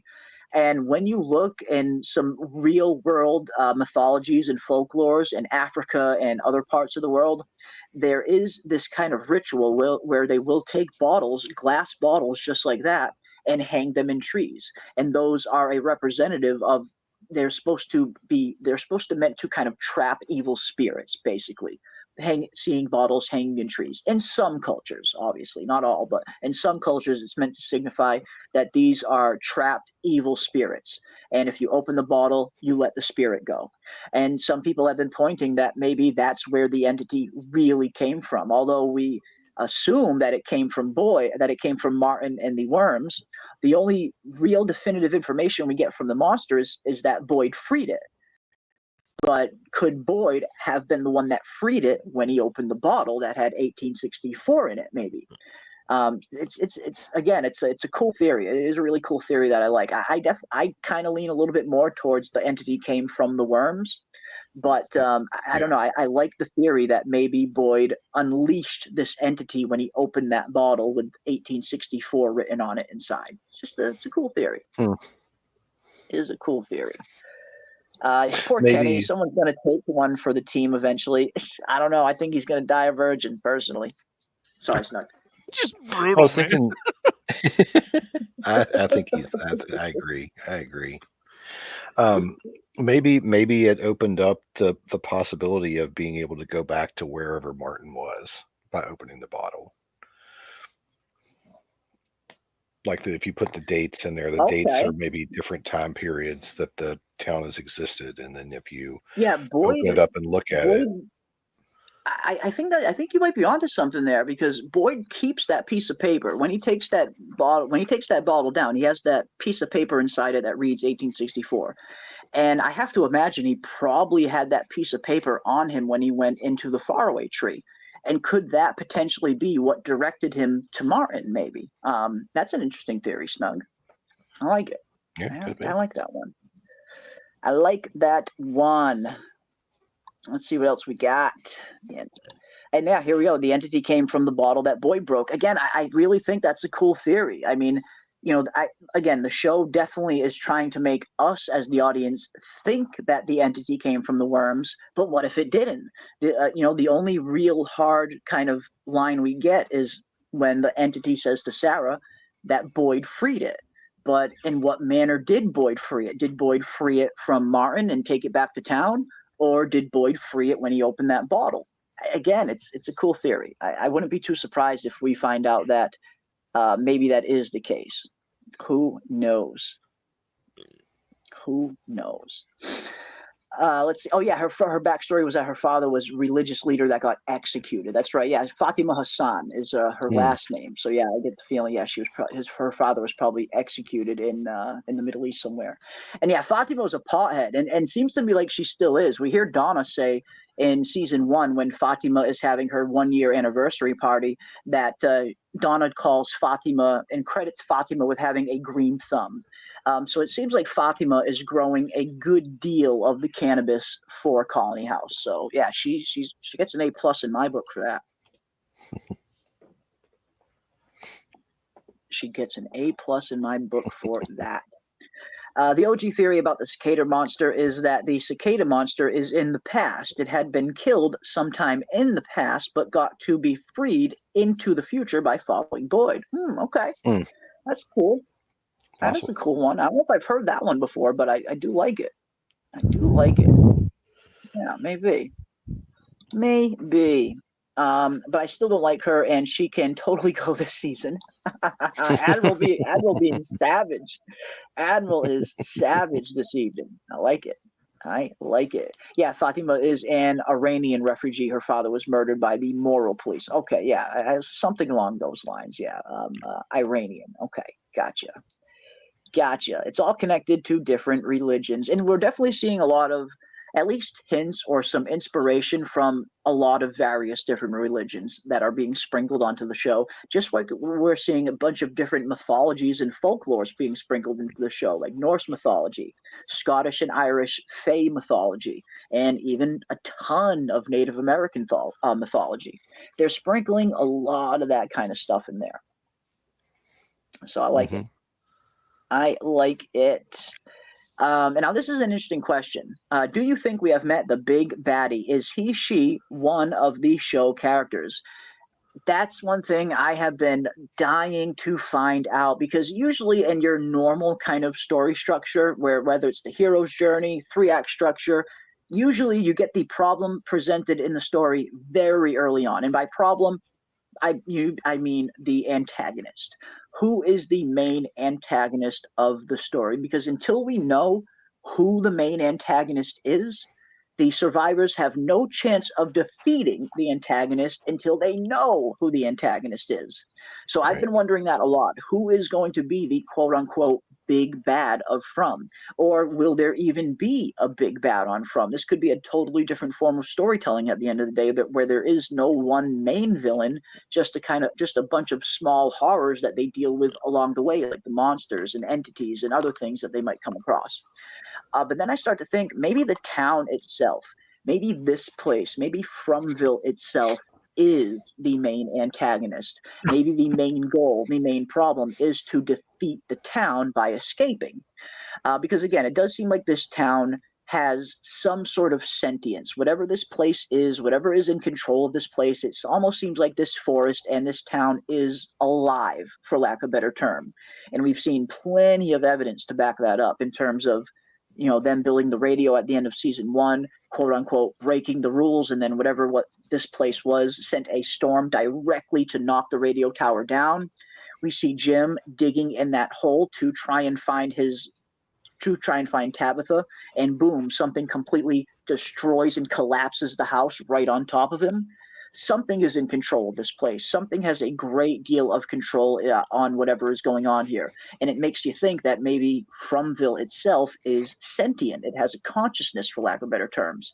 And if that is the case, could that be the main antagonist? Maybe that is the main goal, to defeat the town by escaping. Because it seems like this place does not want them escaping for whatever reason. But yeah, I don't know. I guess I'll ask all of you guys that as well. Everybody in the chat and everybody on the panel, what do you guys think when you think about the main antagonist on From? Do you think it'll be something we've already seen on the show, or do you think the main antagonist has yet to be revealed? What do you guys think in the chat? And Snug, what do you think? What do you think about the big bad on the show? I don't think it's been revealed yet, and I tend to think it has something that crosses over into the real world. Maybe the hospital, maybe the something or someone connected with the hospital is the big bad. But again, I don't have enough. It's just that there's so many clues around the hospital that there's some connection with the town that I suspect that there's something there. At the very least, whoever the big bad is has to be straddling into the real world in order to pull people in. Exactly. Whatever is in control of this place, like you said, they're pulling people here from the real world. And part of me keeps kind of going back to the frickin' boy in white. We know that he's got many abilities. I mean, is he the one that's orchestrating all of this, maybe? I don't know. What about you, Aldous? When you think of the main antagonist on the show, do you think it's been revealed? Do you think it's going to be an actual person or being, or could it maybe just be the town? Well, I think when you're talking about a story like this and everything this story has showed us, I think it's like putting together a puzzle. And the first steps you do in putting together a puzzle is you dump all the pieces out and you start working on the edges. And by working on the edges, you establish the boundaries that the image is contained within. And I think within that regard, I think we've got all the pieces out before us. I think the boundaries are defined, and we've seen all the answers. And from here on out, it's just putting the pieces together where they go so that they match the final image. The difference in this situation is we don't know what the puzzle looks like. We're putting it together blindly. So I think we've got all the pieces. It's just as the pieces lock into place, you're going to get a better idea what that final image is. So I think everything we need is before us at this point, and then it's just assembling that final image, assembling that final answer.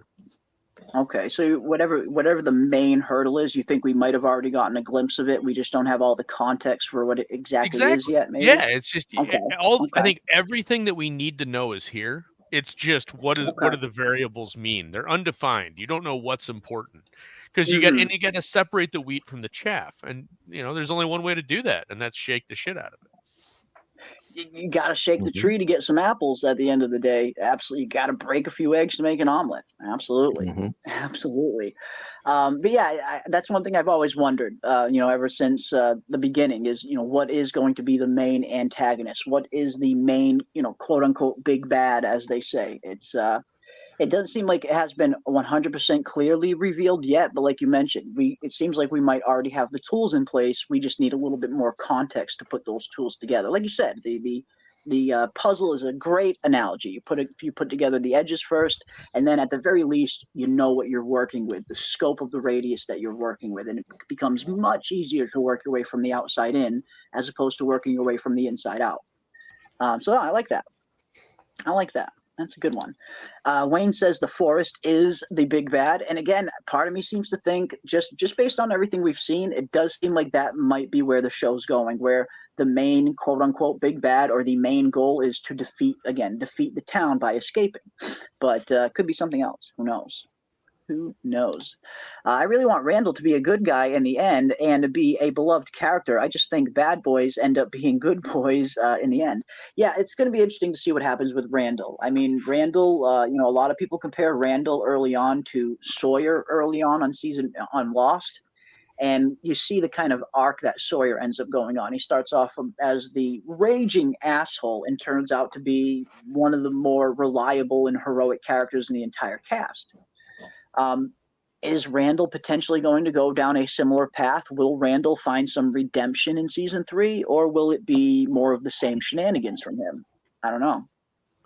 I don't know. Tyler B says, I think the red Squidward on the wall represents the big baddie causing most of this. There are other beings beside him, like the cicada monster and the ghouls or the nightmare creature, whatever name. Yeah, and I mean, almost like there's different levels to it. And we do hear Martin say that the monsters that we know that are at the town, the nightmare creatures, that they are quote unquote just the tip of the spear.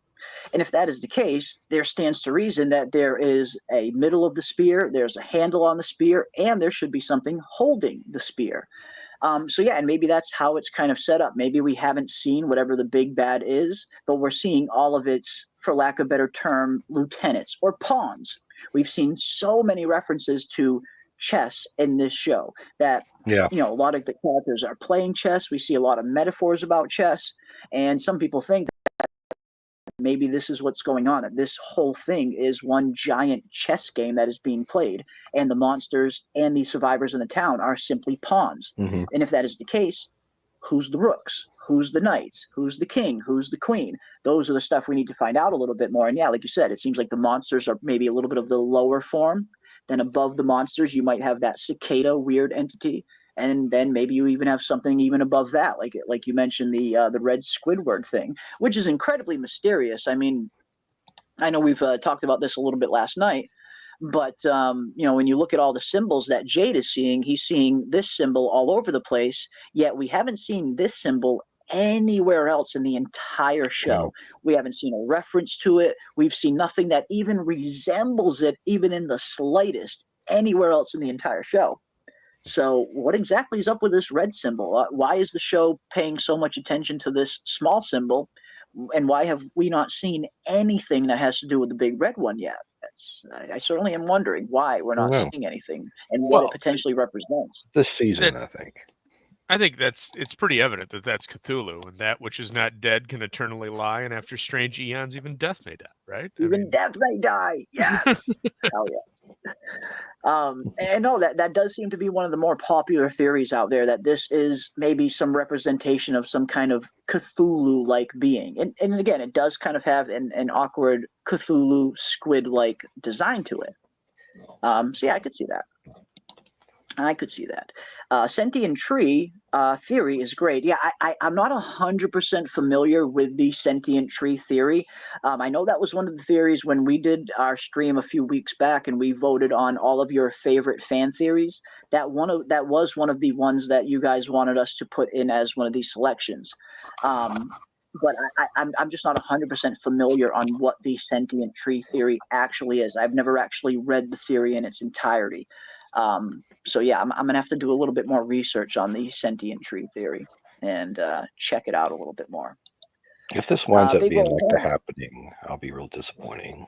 Isn't it The Happening? That's the M. Night Shyamalan movie, the trees. The one where the plants start turning on the human race and causing everybody to kill themselves. Yeah. Yeah, not his best movie. His best movie. Although one thing I will say, M. Night Shyamalan's movie that he just recently came out with not too long ago, the one with Josh Hartnett, Trap, it's actually pretty good. I mean, I must say, I watched it the other night, and I was surprised at how good it was. I'm a Josh Hartnett fan. I feel like he's a pretty good actor and kind of underused. We don't see him in a whole lot of stuff these days. But a lot of the movies that he is in are really good. I mean, from Pearl Harbor to 30 Days of Night to Sin City and this, he plays some pretty good roles. But yeah, this new M. Night Shyamalan movie, Trap, it was surprisingly good. And I haven't been a big fan of M. Night's movies over the past few years. I feel like he's had much more flops than hits. But Trap's actually not bad. I would say check Trap out if you haven't already. It's an interesting take on the M. Night Shyamalan vibe, I guess you would say. Cool. Big Rolling Home says, did Tabitha escape to reality or just another reality? And again, the whole fandom seems to be kind of split down the middle, or at least right when season 2 first aired and the finale first aired, it seems like the entire fandom was kind of split right down the middle then, where half of us thought that Tabitha was in the real world, and another portion thought that she was maybe not exactly in the real world, maybe in some kind of level 2 version of Fromville that it's commonly referred to as. But I feel like now that we're getting the season 3 trailer and we're getting a lot more information on the synopsis and everything else, it does seem like there's more evidence pointing to Tabitha being in the real world. Now, I suppose it's still possible that she can be in some other quote-unquote reality, as you mentioned. That's definitely still possible. But I think she's in the real world. Just me personally, I tend to think she's in the real world. But what about you guys? Snug, do you think after seeing everything that we've seen on the season 3 trailers now, have you changed your stance one way or the other? Do you think she's in the real world, or do you think she's still trapped in some other Fromville place, maybe? Sorry, you asking me? Yeah. Oh, I think she's in the real world. Pretty sure. Yeah. Okay. What about you, Albus? Yeah, I'm a full real world buyer. I think it's whether it's the past, the present, or the future. I think it's the real world. But the question is it a perceive? It's the but is it the real world as far as she perceives it, or is it the actual real world? You know what I mean? Is it just with the caveat that it could be the real world, but it's a dream sequence, and she's just knocked out and unconscious, which would be lame. But I'm holding that open. Yeah. Yeah, that would be maybe a little bit lame and a little bit anticlimactic, maybe. But we see her the first time we see her, she's waking up in that hospital bed. What if her waking up and looking out that window and everything that we're going to see in season 3, like you said, what if it's just one giant fever dream and she's still actually in the hospital bed, or laying at the bottom of that freaking lighthouse still in Fromville? That's an interesting thought. Whoever or whatever the big bad is, they sure have a hard on for Boyd. It certainly does. I mean, at least like the monsters do at the very least.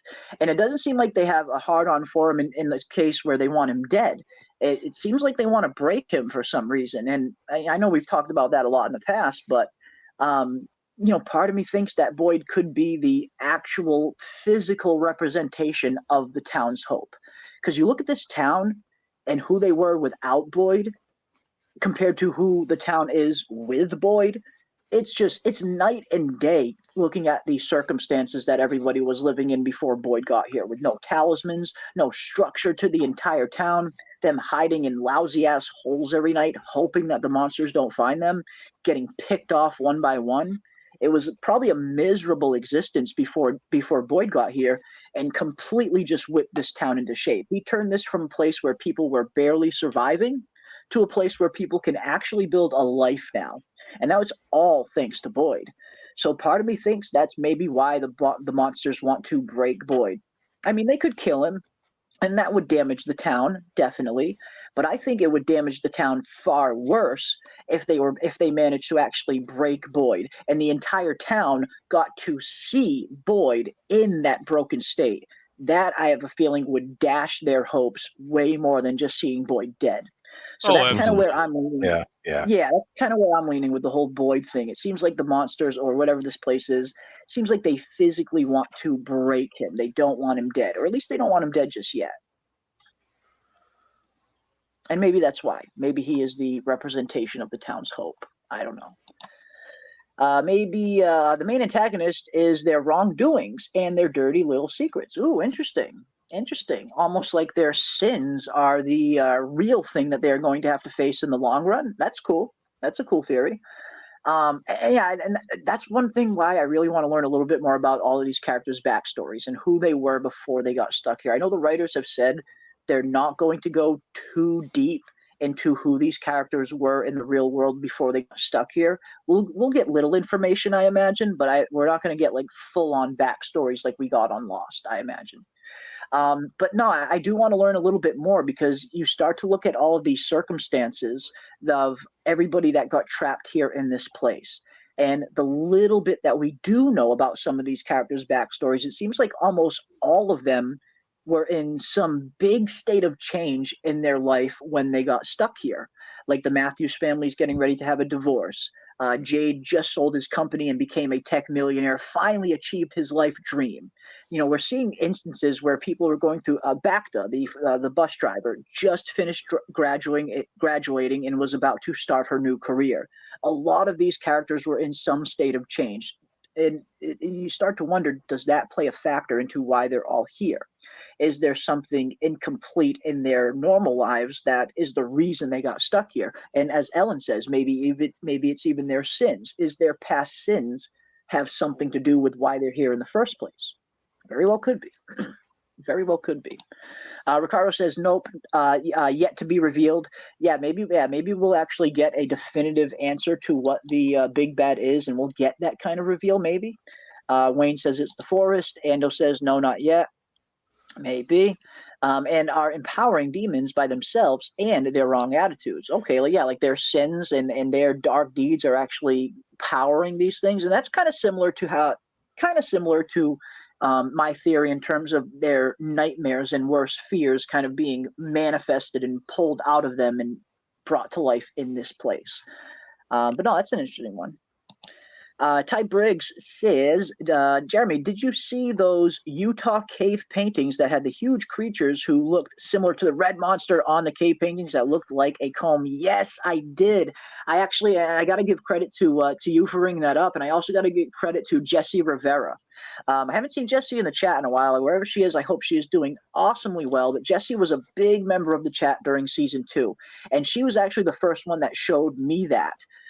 Where she had a really good picture of that cave painting that is in Utah. And that thing looks just like this squid, weird red symbol. And I thought she might have been onto something there. And I think you guys might be onto something there. The symbol looks so incredibly alike to be a coincidence. Now, is it a direct 1-for-1, or is that symbol potentially just some kind of minor inspiration for this symbol? I don't know, but I did notice that. It did seem like there were heavy similarities between that symbol in that Utah cave and this red symbol. Very similar. Like, they looked a lot alike. We got a gifted membership from Justin. Yeah, we got a gifted membership from Justin White.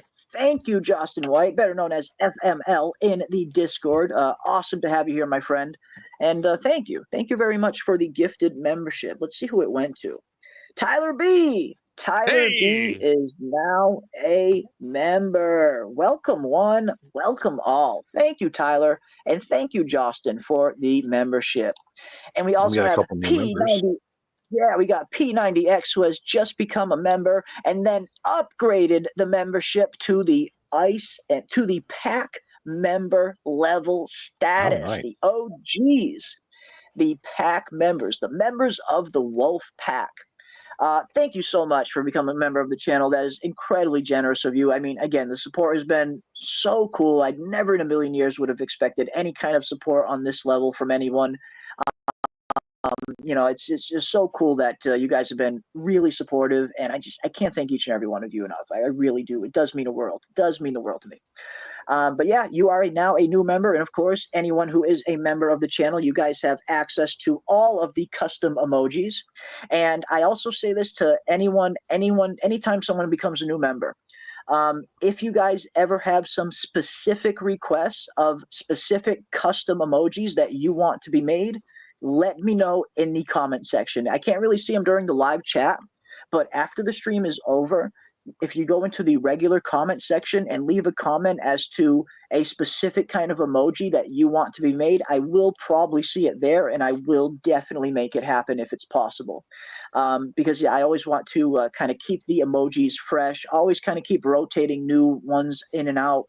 And I love taking suggestions. So if there are anything specific, any kind of specific emoji that you guys want to be added to the channel member emojis, let me know in the comment section and I will make it happen. Thank you, thank you, thank you. And wow, man, before I got to hand out a lot of woes here in a second, because we got Wolf Spear gifting 5 memberships. 1, 2, 3, 4, 5 memberships gifted by Wolf Spear. Hell yes, my friend. Thank you so much. Looks like Princess B is now a member. Susan is now a member. Dr. Deb is now a member. Illegal Mods is now a member. And Ricky ATD is now a member. Welcome one, welcome all. So glad to have each and every one of you here.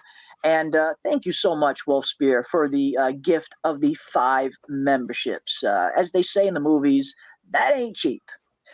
Thank you so much. And yeah, as I stated, I owe out some woes. I see the chat calling for the woes, so the chat will get the woes. And now that we have a new woe, it's not going to kill your eardrum anymore because it's much quieter. So I do think of the chat. totally not the same. Yeah, it's a lot more bearable. I think it's nowhere near as loud, so I think it's a little easier. And we'll throw another whoa for good measure. I mean, yeah, we got Ando throwing in his member chat. Thank you, Ando. Jeremy the goat. I am no goat. You guys are the goats. I am just a humble servant of the chat. So thank you so much, Ando, for being a member, my friend. Thank you for the member chat. And yeah, let's throw one more whoa, shall we? I see the chat. I see you guys calling for the whoa. Gonna get the whoa. Awesome stuff. Thank you guys. Thank you. I very much appreciate all of the support. And P90X says, I think it's definitely the boy in white, and it could very well be. Maybe the boy in white might be evil. And Ricardo says, I changed my mind. The boy in white is not evil. And yeah, that's the question, isn't it, right? What's up with this freaking weird boy in white? Is he evil? Is he not evil? Is he going to help them? Does he have his own agenda? It's hard to know. It is hard to know. We got Robert Saunders. What is up, Robert? Good to see you, my friend. I do not know if we have one, but we need a red cave symbol monster emoji or a Tilly dancing in the rain emoji, since both are the big bad. All right, there you go, Robert. I will definitely try and make that happen. I will dive into my bag of tricks and see if I can customize some of this red Squidward emoji things. I'm sure I can get a Tilly one. That would be rather easy. That would be much easier. I do have this Tilly pointing her finger of scorn at the chat. But I can find one of her dancing. If I can find a good, clean resolution of it, I will definitely make it an emoji. I want an emoji for the fanny pack of holding. Ooh, okay. Okay. Yeah, I don't really. Yeah, the fanny pack's cut out here. I might have to get the fanny pack and the emoji, or just a plain old fanny pack emoji in and of itself, nothing else, just the fanny pack. Okay, I'm on it. I am on it, guys. Can you imagine how going to work it? I mean, if Fromville is not our reality, can you imagine how powerful you would be if you managed to get out of Fromville with the fanny pack of holding? Like, oh, you need a miter saw? Let me just reach into my fanny pack of holding. Boom, there it is. Oh, you need an acetylene torch? Let me reach in. Boom, there it is. Jackhammer? Boom, there it is. Everything at your whim. You just reach in and get it. It'd be beautiful. Literally everything. It's like the doctor's TARDIS. It's 10 times bigger on the inside. In there. And glitter, says Justin White. Okay, I will throw up some glitter as well. Yeah, you guys want glitter? Hey, you guys can get the glitter if you want. That's totally cool. And we got Ando, who has been a member for 1 month. Thank you so much, Ando. And we also have Coco, who has been a member for 14 months now. Holy shite. A 14-month member. That is so awesome. Thank you so much for all of the support. Yeah, 14 months. That is nothing to spit at. That is nothing to spit at. So yeah, I see it. You guys are gonna get another whoa, and I will throw the glitter out for good measure since you asked so politely. And let's see the good old glitter bomb. Never too old for some glitter bombs, especially from that guy. But yeah, thank you guys. Thank you all so much. Awesome stuff. Oh, we got Unhinged Entertainment in the house. Snuggie sent me here from Shelby's chat. Okay, we got Snuggie to thank. Okay, well, thank you. And welcome, Unhinged Entertainment, one of my favorite artists working in the comic book industry right now. Any comic book fans, definitely check out Jason Bascom's Unhinged Entertainment. Good to see you, my friend. I hope you're doing well. Inks has been posting the Frog G custom paintings that people ordered from the Frog G campaign. Oh, man, nice. Absolutely killing it. Oh, nice. Yeah, I'm gonna drop that. I'm gonna drop that link. It's still in demand. I'm gonna drop the link for you guys. It's worth it. You want it is. So it's just a fun supernatural story, and Inks and Jason absolutely just they killed it. It's just so much fun. Yeah, they're a very talented team. And I love Jason's art, and it takes a very skilled colorist to color Jason's art as well as Ink Spots does. I feel like those two coming together was a great pair. Oh yeah, great looking book. I'm looking forward to seeing what you guys are going to do in the future for sure. Closing Sunday. Okay, you got a few days. You got one more day. The campaign is closing tomorrow. So yeah, any comic book fans, check out Frog G. It looks like it's going to be a fun and very colorful and vibrant story. Awesome stuff, guys. Awesome stuff. Yeah, the monsters love Boyd. Hee hee. Maybe they do. Maybe they just got a little thing for him. That's it. Fanny packs are coming back mainly for holding 2A items. Maybe the fanny packs are going to make a comeback. I mean, I remember when fanny packs were everywhere in the 90s. Everybody had a damn fanny pack. We don't talk about that portion of the 90s. Shit. Yeah, awesome stuff. Awesome stuff. Fatima plus the 420 emoji. Okay, we can definitely get a Fatima and a 420 emoji. I can make that out. I mean, I feel like it's long past time we have some kind of 420 emoji, considering all of the awesome cannabis lovers that hang out in this chat, and of course myself being a massive cannabis connoisseur as well. So yeah, I think it's long overdue. We used to have a 420 emoji back in the day, but I moved it to make room for some other emojis. But as you guys donate more memberships and more people become members, you start to unlock more slots for emojis. I don't exactly know where I am, but I know I'm very, very close, just a few more members away from unlocking another emoji slot. And that's kind of how the emoji slots work. If you ever wondered why some channels have maybe more custom emojis than others, that's why. The more members a channel gets, the more emojis they're able to customize and make. But yeah, I will definitely, at the very least, I will throw up a 421. I mean, I feel like that's long past due. We need that 420 emoji. And yeah, yes, Fatima on a leaf, says Big Rolling Home. Yeah, maybe I can combine the two. We'll get Fatima on a weed leaf and kind of kill two birds with one stone. That's a good point. That's a good idea. That is a good idea. Why the side characters act like NPCs. It's like they are antisocial and only interact with each other. And yeah, a lot of people have been pointing that out, and a lot of people think that might be some kind of weird hint that even the town of Fromville is not all the way, on the upright and all the way normal. Because yeah, I mean, you look at all these background characters, all the red shirts, quote unquote, and we never see any of the main characters interacting with them. Never. Like we don't, not even in passing. We very rarely see any of those background characters do anything other than kind of huddled by themselves picking crops or something weird like that, or having sex on the colony house couch with Ethan 10 feet away. It's yeah, it's weird. It's weird. We don't really see these background characters ever really doing anything. Yeah. So yeah, it's very NPC behavior for sure. For sure. Let's see what else we got. Dwayne The Rock Johnson fanny pack. Oof, maybe. Fatima on a leaf. Fatima packs are back. Fanny packs are back in European countries. Okay, so Europe's already bringing them back. Okay. Then again, Europe also kind of brought the Speedo into existence, the male Speedo into existence, and I still can't forgive him for that. Exactly. Can't 100% forgive him for that. I bought from TP a T-shirt and hoodie. The T-shirt has the cause the cow on it. Okay, interesting. I like it. You could see the possibility that Fatima may see the ugliness of her child once it's born, or just knowing it's evil, drowned it in the tub, crying, showing her monster. Dude, Justin. That's dark, yeah. Justin, I like that. Like, oh man, yeah. This. I mean, again, when you see the look on Fatima's face when she finds out she's pregnant, she's talking to Donna.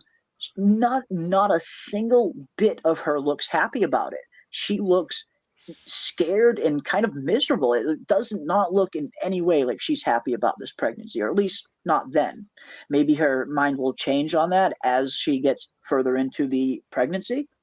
But no, that's an interesting one. What if she thinks, what if the baby's born normal?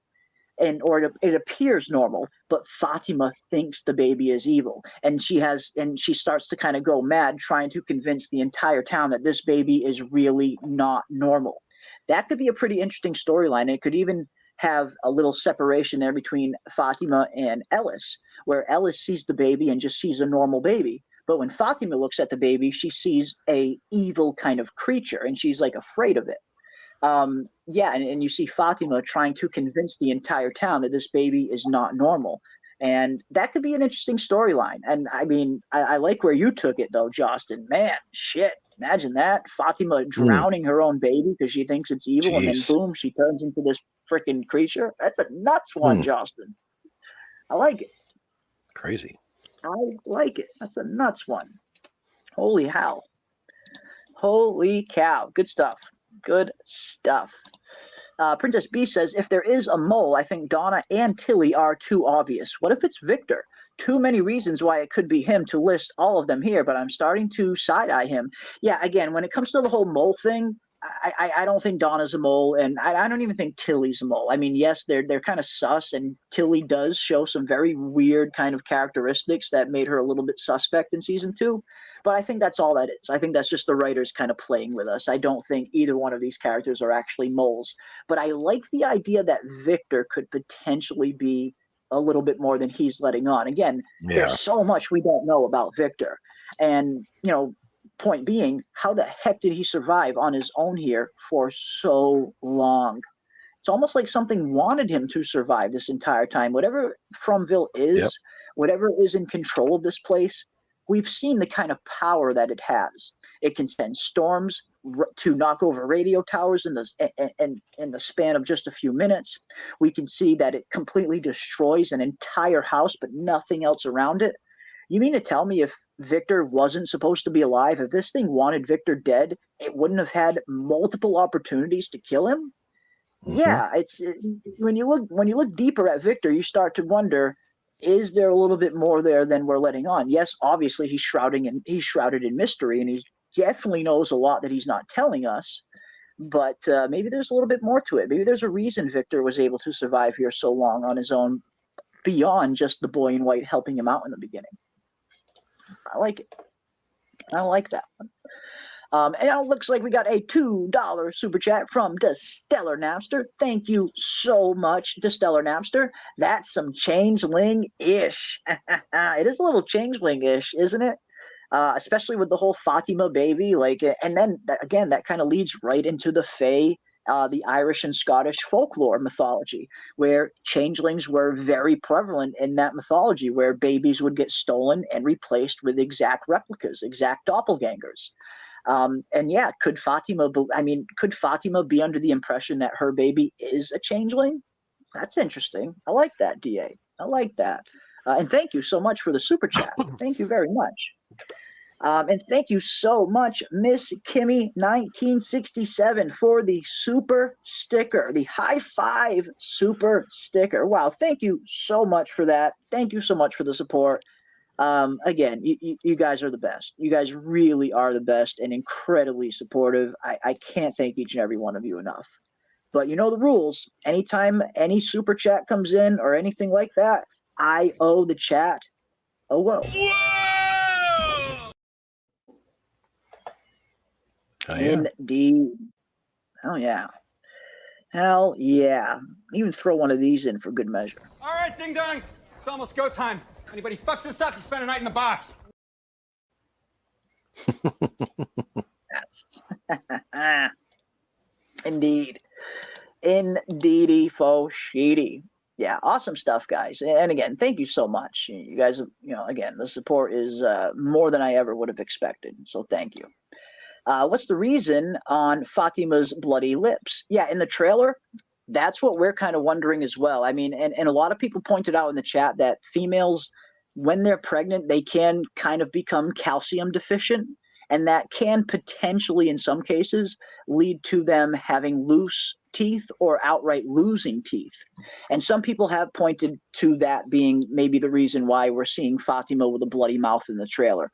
Maybe this baby is consuming, more calcium than a normal pregnancy is, and it's making her that much sicker that much faster. Because we do see her bloody mouth. It does look like she's almost grabbing for one of her teeth here. So yeah, maybe that's it. Maybe the pregnancy is draining her of some of her calcium and she's starting to lose some of her teeth. Because again, I do hear that is something that is possible, and it does happen every once in a while in pregnancies. So maybe that's it. Maybe that's it. Donna's a witch. Yeah, there's a lot of theories out there pointing to Donna being some kind of witch. That is a very popular fan theory. And who knows? It could be right. It could be right. Again, I tend to think Donna's just Donna, but I could be wrong. I could be wrong. I hope Victor isn't play acting his lack of emotions. Yeah, again, I mean, I guess it would be a kind of really interesting Kaiser Soze level reveal if we find out that Victor really isn't kind of this emotionally stunted. Again, it could be a cool reveal. Yeah. If he, he just all of a sudden when you see Victor walk, he's kind of always walking like a kid does. His shoulders are always hunched over. He doesn't have like really adult posture to him.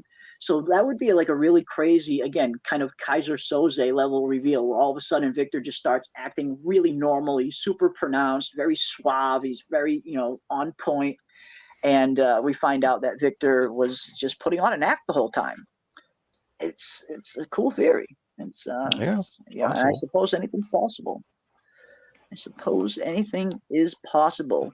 The not knowing the baby is human. Yeah, this baby's going to be a very big storyline in season 3 based on some of these synopsis, and it looks like Fatima's health, at the very least, is going to progressively start getting worse.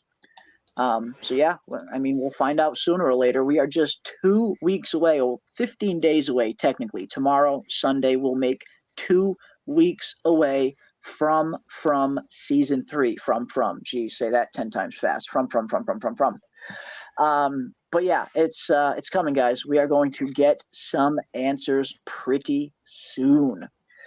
Tyler B says, I think Victor is alive because he, quote unquote, won the 1978 cycle. He's the sole survivor of the event. I also think he has the most of the known world mapped out in his mind. Okay. I mean, he definitely seems like he is the sole survivor. I mean, we're not 100% sure what happened to Eloise, if Eloise survived the massacre, if she's still in Fromville somewhere else, or if she actually made it out of Fromville. I tend to think Eloise probably made it out, maybe in a similar manner that Tabitha made it out in, or maybe in a different manner entirely. I don't know, but we are seeing some evidence of not only Eloise, but Victor as well in the real world. When Tabitha does eventually visit that house that belongs to that Henry guy, I know tons of you guys noticed it right off the bat like we did. You see the pictures on the wall bear a very striking resemblance to a young Victor and a young Eloise right here, this Henry character, which has led a lot of us to wonder who exactly this dude is. Is this Victor and Eloise's father? Is it Eloise's husband? Is it an uncle? Some other familial tie? I don't know. But a lot of people are pointing to these pictures looking an awful lot like Eloise and Victor. And they do. They do bear a striking resemblance. And then when you add the fact that in this dude's basement, he's literally got drawings of the Ankui children, it starts to paint a little bit more of a clearer picture that maybe these were drawn by Eloise. Because we know Eloise used to draw drawings just like Victor. Before Victor was drawing things, it was actually Eloise who used to draw things. So yeah, this very well could be Eloise's drawings, and maybe she's kind of drawing her memories of Fromville so she doesn't forget it, maybe? I don't know. But I'm looking forward to finding out. I am looking forward to finding out. Because, there's just still so much mystery around these Ankui children. Why exactly did Tabitha and Miranda, Victor's mother, why were they both so convinced that these children were in the tower? It almost seems like the boy in white was beckoning Tabitha to the tower. Maybe the boy in white was sprinkling some of these breadcrumbs so Tabitha would follow them and eventually end up in the tower. Clearly, the boy in white wanted Tabitha at the tower. for whatever reason, still remains to be seen. Why he sent her into the real world, we still don't know. But something was very interesting when Tabitha is walking up the stairs heading to the top of the tower. She hears the Ankui children's voice the entire time, and that leads her to believe that these kids are at the top of the lighthouse, only to find out that there's something totally different up there.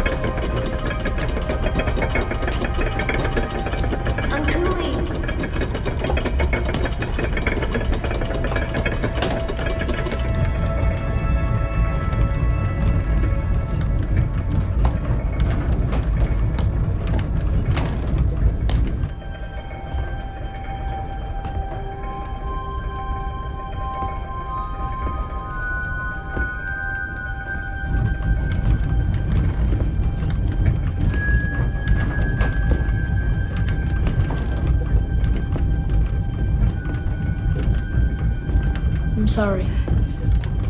I really am. This is the only way.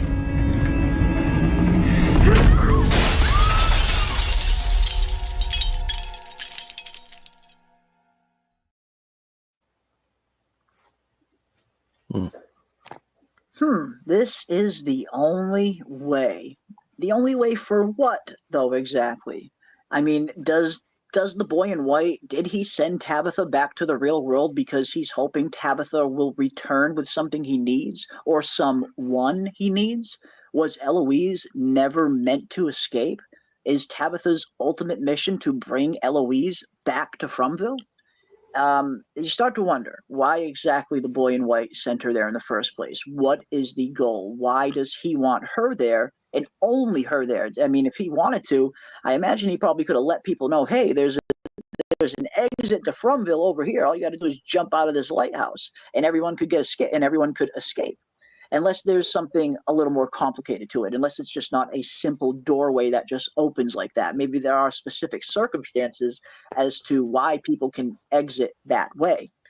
But yeah, you start to wonder again, why did the boy in white send her there? Why did he do this? I mean, in the dialogue that he says, this is the only way, is very telling that maybe he's sending her there to bring something or someone back, like Eloise. You know, we know that this place, Fromville, we know that it does not want people escaping. It tries very hard to keep people in here.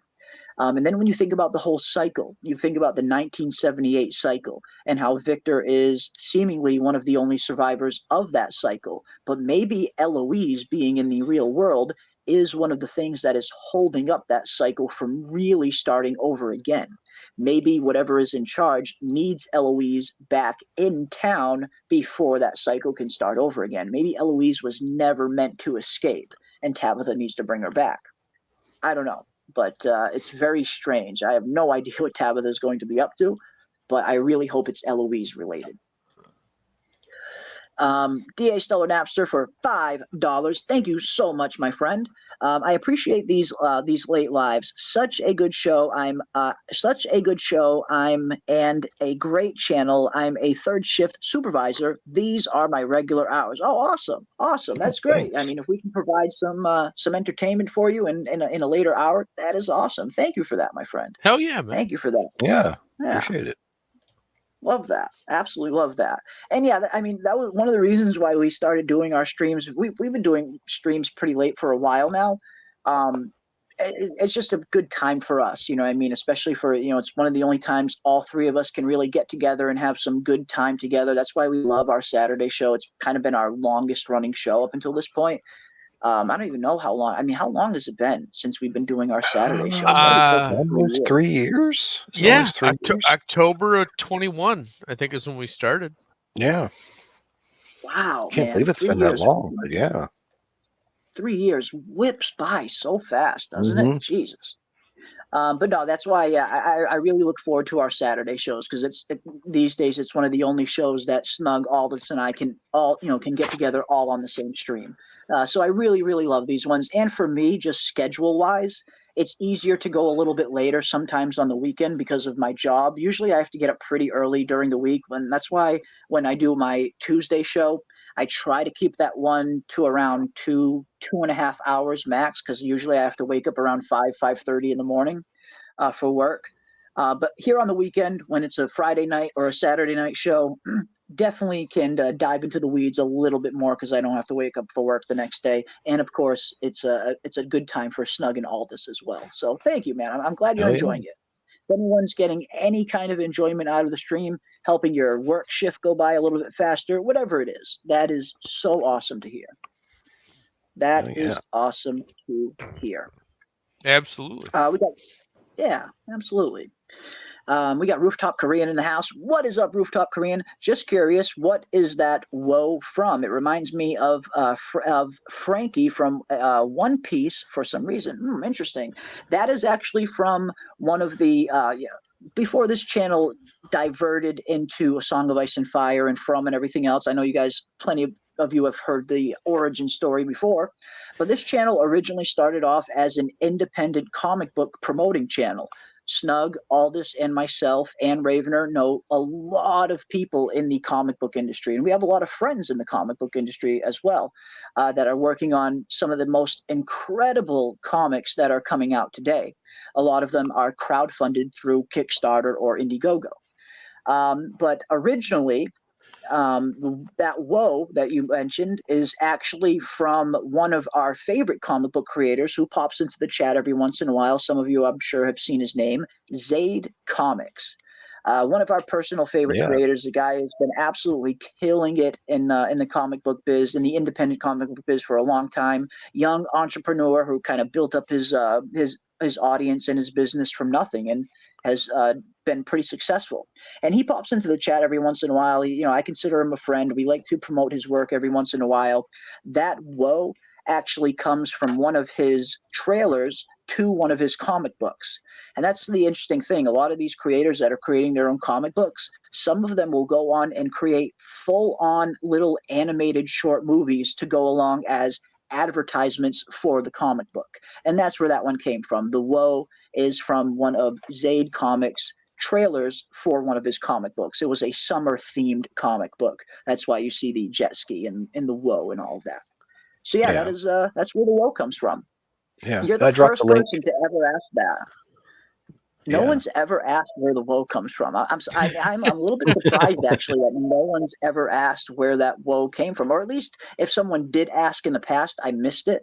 But as far as I've seen, Rooftop Korean, you're the first person to ever ask where the woe came from. So thank you. There's a little origin story into the woe. Well, I think we finally got far enough away from the origins of the woe that it became a question. So true. We've drifted well beyond that point. So I think that's where it becomes poignant. Yeah. But and if you are, and I'm just going to plug your other channel here real quick, Jeremy. If you are interested in the comic book world at all and some of the stuff that we discuss, I still do two comic book focused, and one's more pop culture. But if you type in LCH Comics in YouTube, you're going to go to Jeremy's other channel, and that's where we still do all of our comic book really heavy focused content. The Gutter airs for 1 hour on Fridays from 11:30 to about 12:30, and then on Wednesdays we just brought back the Witching Hour, which is more of a comic, film, television show, pop culture thing, with my co-host in the Gutter, JP, who's also a published author. You can get Noirlum if you go to Barnes & Noble or Amazon.com. You can get Noirlum, the graphic novel, which is an excellent mystery graphic novel. But we still keep all that content over there because, man, this is a lot of fun, and but the audiences really don't mix. So you kind of gotta pick your poison and stay in your silo. Speaking of silo, let's all just think about Rebecca Ferguson for a moment and move on. Yes, I can't wait for season 2. I love Silo season 1. Great new show. Yeah, but the links, if anyone's interested in the books, the links are in the chat there for the Zaid Comics, and then they have a new campaign, Psycho Slumber. If you're interested in that, there's the links in the chat for you to look at it. Awesome. Check it out. Awesome. Thank you for dropping them links, Snug. Again, it's just this channel, again, it's kind of evolved into kind of us covering all of the TV shows that we like From and House of the Dragon and Shogun and all that. But as Aldous mentioned, it's something I should probably bring up more often. I don't know how much overlap or how many comic fans hang out in our From streams, but yes, we do also have a comic book YouTube channel. It's a separate channel. And that is where Aldous hosts, again, 2 awesome comic book focused shows every week, with one of them being a little bit more just kind of broad pop culture topics, The Witching Hour. So yeah, if anybody's into that kind of stuff, head on over to our secondary channel and come hang out for some of the comic book streams that we do every week. So yeah, I think I should plug that more often. I just never know if there are many comic fans in the From streams, but it's always good to at least throw it out there, because I know there's at least some comic book fans here and there still out there around. And yeah, and a lot of the creators that we talk about and promote over on that channel are just incredibly awesome and creative minds that are writing their own stories. Some of them are drawing their own comic books, lettering them themselves, doing everything themselves. And it's quite a task. It can be quite a task to create your own comic book from scratch, especially if you're doing everything yourself, the writing, the art, all of it. But a lot of these guys manage to pull it off, and they manage to pull it off well. And I can firmly say that a lot of the comic books coming out of that independent market are way better than a lot of the stuff coming out of Marvel and DC these days. Some really good stories in some cases. But yeah, just a quick little background on our origin. You know, our YouTube kind of channel first originally started as a comic book promoting channel, just a small kind of way for us to try and promote some of our friends that have some really good comics. But if that is something that you're interested in, then yeah, head on over to our comic book channel, LCH Comic Talk Live.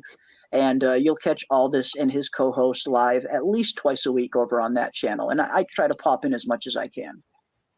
So yeah, thank you, man. Thank you for that. Awesome, awesome stuff. Awesome stuff. Well, let's see what else we got. We're going to get ready to close it down soon, but after the stream ends, it's still a little early, so I might probably go hang out in the Discord afterwards, maybe a little bit later. So there might be a late night Discord hangout tonight. If anybody wants to come and hang out, everybody, of course, is welcome. I've never seen the Tudors. We'll check out. Yeah, I haven't seen all of the Tudors either. I remember I watched, I think, season 1 when it first came out years ago. But yes, the actor who plays Jade is also in the Tudors, and apparently he plays some kind of violinist in that show as well. And it's very interesting to see that he's been, getting all of these roles of characters that play the violin, when the actor himself, David Alpoy, is a master violinist. Like, that's really him playing that violin when we see him playing for Victor. They actually included that in the show organically. It was something that came up. Like, originally it wasn't planned of him playing the violin, but he actually can, so they put it in. So that's kind of a cool little addendum on the From thing. Yeah, I like that.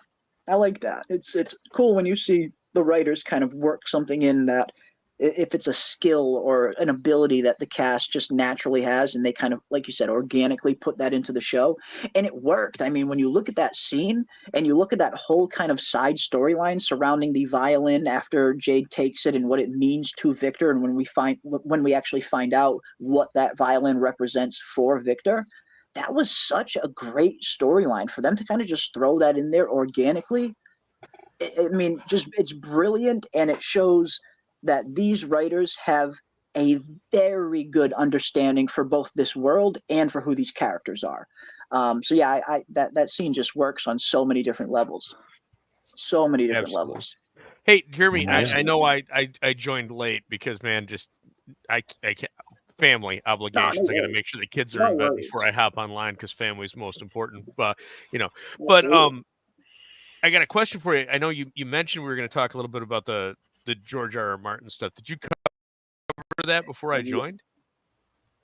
No, I didn't actually. No, yeah, we're going to talk a little bit about that as well. Thank you for reminding me. I almost forgot. I put out a video on it the other day, but we haven't really dove into it deep. And yeah, let's do that here in 1 second, because let's talk a little bit about that real quick before we close it down. Now, of course, anyone who hasn't joined the Discord yet, the Discord is open for everyone to join. And when this live stream ends, I will be continuing over in the Discord. If anyone wants to come over and hang out, we'll probably be talking From and a bunch of other stuff. Everybody is welcome to come and hang out in the Discord. And we have some fun over there.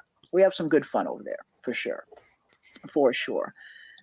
This is interesting. Jeremy, the boy in white is dressed in white, and Tabitha is dressed in black. Massive Masonic ritual. Interesting. Masonic ritual. I must admit, I'm not like crazy familiar with Masonic stuff or Freemason stuff or anything like that. Yeah, I'm not super familiar with it. I would have to kind of do some research into that kind of topic. But yeah, I don't know. I mean, maybe there could be something there. When I see the boy in white and I see what he's dressed in, it reminds me a lot of what the Ankui children are dressed in. It's super similar. I mean, you see the boy in white here. He's dressed all in white, and the clothing definitely seems like it's pretty old. It does seem like it's period correct. Like this is not modern day clothing. And then, of course, you look at the Ankui children, and they seem to be dressed in very similar clothes. Obviously, theirs are all tattered and torn up, and their hair's all missing, almost like they went through the guided tour of Chernobyl. But yeah, you look at some of the clothing on the boy in white compared to some of the clothing on the Ankui children. It's hard to deny these similarities there. And then you look at some of the other similarities between the boy in white and the Ankui children as well, where neither of them are essentially alive. They're more kind of spirits, for lack of a better term. So what exactly does that mean? Does the boy in white have some kind of connection to these Ankui children? I don't know. I wouldn't be surprised if he does, though. There's a lot of similarities there. Yeah. Hopefully we'll find out. Similarities there. Maybe we will. Maybe we will. For sure. Yeah, how is that evil to people? I'm sorry, this is the only way. Yeah, again, I mean, I'm sorry, this is the only way. When he does push her out of the window, it does seem a little bit more remorseful than evil. So I do agree with you there, Quan Solar. Because yeah, I mean, a lot of people have been wondering: is the boy in white evil at the end of the day? Is he really a little bit more nefarious and has his own agenda that hasn't been revealed yet? And again, I don't know. I feel like that could go either way. But just based off that dialogue, him kind of saying, "I'm sorry, this is the only way," it did sound like it was a little bit more remorseful than nefarious, I guess. But that's just kind of how I heard it, maybe. I don't know. Let's see what else we got. T-Bone Beats. He sent her to the next level of the game. And again, maybe that's a possibility. That has been, pretty much the fandom has been, again, kind of split down the middle as to whether or not people think she's in the real world or in some kind of level 2 of Fromville. And again, I suppose we will find out soon. We will find out in just around 2 weeks from now. But I'm starting to see a lot more evidence that she is in the real world, and it's not some level 2 of Fromville. But again, it could be. It very well could be. I have no idea. No idea indeed. Let's see what else we got. And like you mentioned earlier, Snug, about Fatima and Ellis and all of the kind of Garden of Eden symbology, and that's very reminiscent of that painting we see in the beginning. It very much looks like it's kind of them in the Garden of Eden with almost a representation of the serpent reaching for them. So yeah, there are some interesting similarities there. But yeah, I mean, just in terms of questions, in terms of big mysteries heading into season 3, and I guess before we transition over to another topic, that will be one of the last things I ask here. Now, heading into season 3, what is the one mystery that you guys want answered the most? If you could pick any mystery that has been set up on the show of From, what mystery would you guys choose to be solved in season 3? It could be anything, whether it's the origin of the monsters, what Fromville really is, who Christopher really is, who the boy in white really is, what the symbol that Jade is seeing really means, what happened to the Ankui children. Nothing is off the table. If you guys could pick one mystery to get the full definitive answer on it, what would be the one thing you would ask? What would you guys ask? Who's on the phone, man? Yes, Aldous. Yes. Who the heck was on the damn phone? For me, that is definitely one of the bigger mysteries and one that I really, really want to see solved, almost the most. So I hope we learn a little bit more about that one in season 3. Who exactly was on the other end of this radio? And hopefully when Jim gets that call in the season 3 trailer, maybe, just maybe, we might learn a little bit more about whoever's voice that was on the other end of the radio. Because I agree with you. That is one of the ones that is up there the most for me as well. What about you, Snug? One mystery that you could have solved. What would you pick? Maybe what the deal with the Brundles is, or some indication of what's important about them. Okay. Interesting. Yeah, I mean, the Brundles are an interesting place. We get a good deal of references to them. Even Elgin, when he first gets stuck here in Fromville, it seems like he was having some kind of vision of the Brundles. He asks Fatima, one of the first things, is there a body of water here somewhere? So it seems like it was in his dream or vision for some reason, and we don't really know why that was yet. But no, yeah, there's a lot of really cool theories surrounding the Brundles and what purpose they are going to play on the show ultimately. So that's a good one. That is a good one. Ando says, Victor, yeah, I mean, if you could learn anything, learning the true story of Victor might be a pretty good reveal. That might be just as good a reveal as anything else, really. Ooh, Vic has a good one. The bracelet. Yes, Vic. How exactly did this bracelet end up here in Fromville? Here we have it. The mysterious bracelet. Again, this really cool theory surrounding this bracelet. I like a lot of the fan theories that have popped up, but I'm still not 100% sure where I lie on the whole bracelet thing and how it came to be. I mean, there's still just so much we just don't know about this place, this thing. All we really hear from Tabitha is that this bracelet got lost when they were at the hospital when Thomas was born, and it seems like they've never seen it since. And then next thing we know, then Tabitha finds it in that storage closet. How the hell did that bracelet go from being lost in the hospital to that storage closet? And then it gets even freakier when we see the bracelet, the same bracelet on Victor's mother's wrist back in 1978. What the fuck is going on with this bracelet? How is all of this happening? How is the bracelet on Miranda's wrist? And how does that same exact bracelet, because as you can see, they're pretty much, it's like the same exact bracelet, like down to the detail. These are the two different pictures of the bracelet. This is the bracelet in the storage closet. This is the bracelet when it's on Victor's mother's wrist. So how did all of this happen? Again, I start to think about the whole things being pulled out of dreams type thing. And could the bracelet have been manifested in some way, shape, or form that way? But it sounds a little too convoluted and too specific of an item to be kind of conjured in that way. So yeah. Well, but then we don't know, but is there any chance that the hospital that she's at is the same hospital that the kid was born in? There's no confirmation one way or the other. The hospital that they are, that we don't know much about it yet. Well, the hospital that Tabitha wakes up in is called, what is it, St. Anthony's Hospital? I believe it's called St. Anthony's. But we don't really know much beyond that. And I don't think we know the name of the hospital where Thomas was born either. So yeah, there's really no confirmation to know whether or not they are the same hospital or not. They're probably not, though. Just based on some of the surrounding evidence, it looks like the hospital that Tabitha wakes up in is in Camden, Maine. There's a lot of evidence pointing to that being Camden, Maine. And from what I can tell, the Matthews family lives in a totally different part of the country. Unless they were traveling when Thomas was born, it was probably two different hospitals. Probably two different ones. But yeah, I don't know. Again, the bracelet is freaking huge mystery. One of the bigger mysteries on the show. I was trying to find these missing posters. Here we go. Missing posters. Arizona. Okay. The Matthews family are from, I was going to say Arizona, but I wanted to be sure. The Matthews family is originally from Arizona.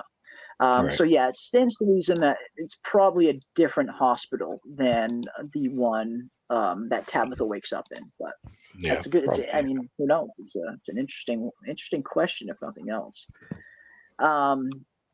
Let's see what else we got. Where was I next? Are there any other times the boy in white speaks other than to Tabitha, the telepathic one to Sarah notwithstanding? Has he ever spoken to anyone, or do we only ever hear of him speaking to Victor's memory is hazy? Yeah, we never really see him speaking to anyone. Like you mentioned, we have that weird kind of time he speaks to Sarah when her and Boyd are at the end of season 1, and he's kind of telepathically speaking to her. His mouth isn't even moving, but she's clearly hearing what he's saying. And then we have the instance of the boy in white talking with Tabitha, and in that moment, it looked like he was actually physically talking to her. Like his mouth was moving and everything. It wasn't a telepathic message like he was giving to Sarah. But yeah, every other time that we've seen the boy in white, it's been no dialogue. It's just been visually seeing him, whether he's waving at Victor after the massacre, whether he's kind of leading Victor and Julie to the faraway tree after the Colony House massacre. We never really see him speaking other than those two instances. As far as I can tell, I can't remember any other dialogue from him.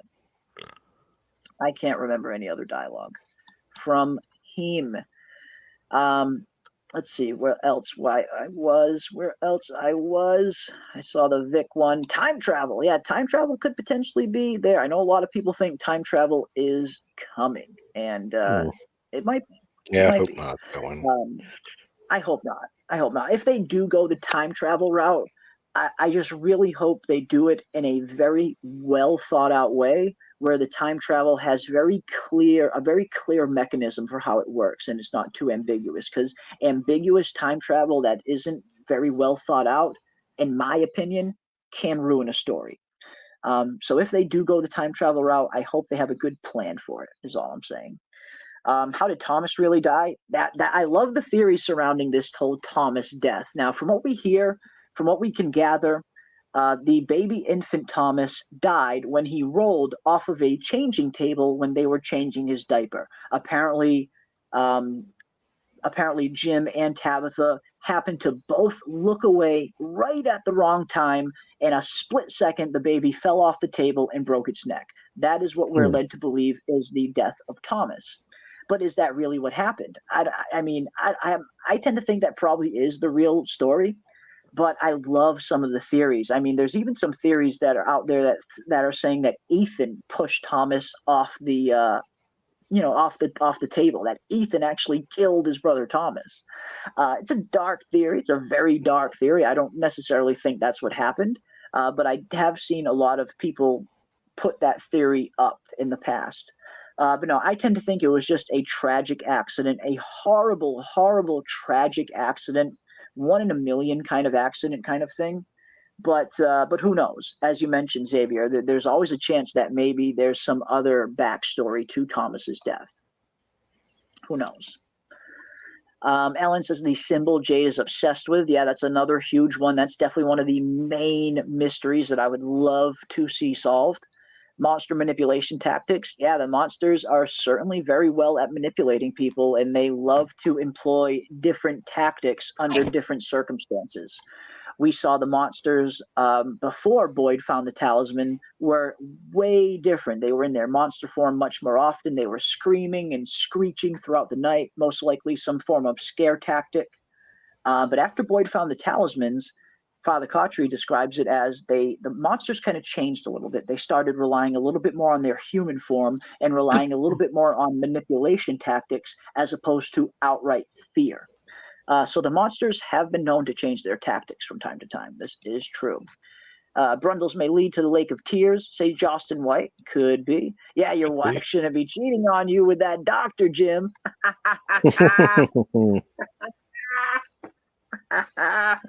Oh, man. I like that, Tyler. Okay, I like that. That's funny. That is funny. Because, I mean, I do get the feeling that Jim is going to hear something similar when he picks up that phone. Not that necessarily, but I wouldn't be too surprised if it's that same voice he hears at the end of season 1 now saying, your wife shouldn't have left, Jim. Your wife shouldn't have escaped, Jim. That could be, again, I think that could be an interesting scene. But who knows? Who knows? I went back. I don't know if it's the same bracelet Victor's mom was wearing. It's it's hard to tell 100%, but if you look at these pictures, it does kind of look like it's the exact same bracelet, even down to the same beads being in the exact same position, the same kind of rawhide string, the bootstrap string that makes it. You see the crystal here, the crystal here, the green bead here, the green bead here, the metal here, the metal here. It looks like it's the same bracelet. I mean, I definitely lean a little bit more towards this being the same bracelet. I just feel like they're too similar to be different bracelets. But that's just me. I mean, we don't have any confirmation, of course, but just based on this, I do think they are the same bracelet. It's just they just look way too similar. Gonna need some serious explanation on that. Yeah. Yeah, we need an explanation on this. Because this is one of those weird things that I really hope they come around to explaining at one point. Things like how did Martin drop the freaking rope down to Boyd when he was strapped to the wall? Little, answers like that. I wouldn't be too surprised if we never really get explanation for things like that. But something like this, yeah, they need to explain this. They need to explain this at some point. And I hope they will. I think they probably will. Yeah. If why From exists and how it came to be. Now, that's another interesting reveal that we could hopefully get. Tabitha must be Eloise. I actually kind of these theories are always kind of interesting to kind of swap around and think on. And again, it's fun to kind of strap on the tinfoil hat every once in a while and dive into a rabbit hole. And this is definitely rabbit hole material here. But yeah, I mean, maybe not, because there are a lot of people that have been bringing up similar ideas that maybe Tabitha is Eloise. I mean, I suppose anything's possible in Fromville. I just feel like the physical appearance is just way too different for Eloise, the young Eloise that we see. For her to grow up to become Tabitha, they look way too different. I mean, and obviously Tabitha seems to be more of a Hispanic descent, even with the accent that she has. Yeah, I don't know. They just don't seem like young Eloise could have grown up to look like Tabitha looks. Although, who knows? It could be. Very well could be possible. Julie B says, I believe Miranda pulled the bracelet from a premonition dream in 1978. I'm not sure why the bracelet was sitting right at the top of the stack for Tabitha to easily find, though. Yeah, it's very interesting to see where it's placed. It's literally the first thing on that rack. As you can see under it, there's a pearl necklace and there's some other things that are there, but right there at the top, almost right where Tabitha might have a good chance of seeing it, boom, that's where it is of all places. That cannot be coincidence. That cannot be coincidence. Tabitha will go back to Fromland exactly the time the main incident is going to happen, back in time. Ooh, interesting. Like Tabitha might return to Fromville and it'll be during the 1978 massacre, maybe? Okay. Interesting. AT says, I want to know what's the deal with the Jade's symbol. Yes, me too. I mean, come on, give us something more on this symbol. Give us something more on this damn symbol, right, Ando? I can't freaking wait for season 3. Man, bring it on, guys. Bring it on. Awesome stuff. Awesome stuff.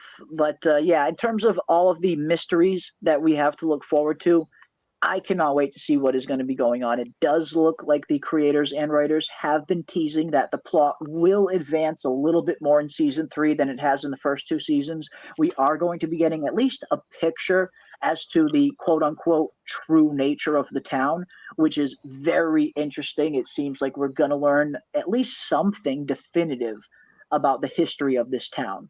And that's what I'm looking forward to. And then, of course, we get to the final 2 episodes in season 3 that are titled Revelations Part 1 and Part 2. It definitely looks like we have some big reveals coming at the end of season 3. So bring it on, guys.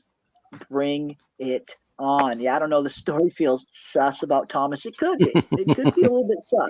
Maybe there's a little more going on there. Well, nothing is quite what it seems. Yeah. Yeah, that's right. The phone call distracted them, and they both looked away at the same time, and boom, poor Thomas rolled off the table.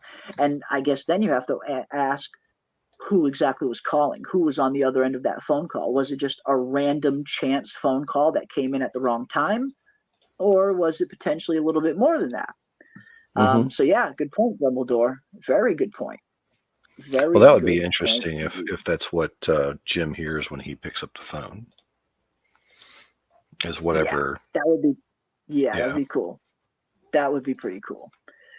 Yeah, I'm looking forward to seeing that Jim phone call scene again, just because, like you mentioned, all this, the voice on the other end of the radio, for me, has been one of the answers that I've wanted the most on From. Like, there's a lot of answers that I really, really want to get, but for some reason, whatever was on the other end of that radio, that one has always been so intriguing to me. So yeah, I really hope we get that storyline continued a little bit in season 3. Yeah, awesome stuff. Awesome stuff indeed. Yeah, Jeremy's Southern accent. Your wife shouldn't have escaped, Jim. Yeah, it's not the best. I know it is not the best. Awesome stuff. Awesome stuff. But yeah, here we are, guys. We are getting closer and closer to From season 3. And again, I cannot wait. I cannot wait for this show to return. It's, in my opinion, it's the best show that is currently on TV, and probably the best show that has come on TV, maybe even since the early days of Game of Thrones. Even like, it's that good in my opinion, anyway. So yeah, I cannot wait, guys. We are.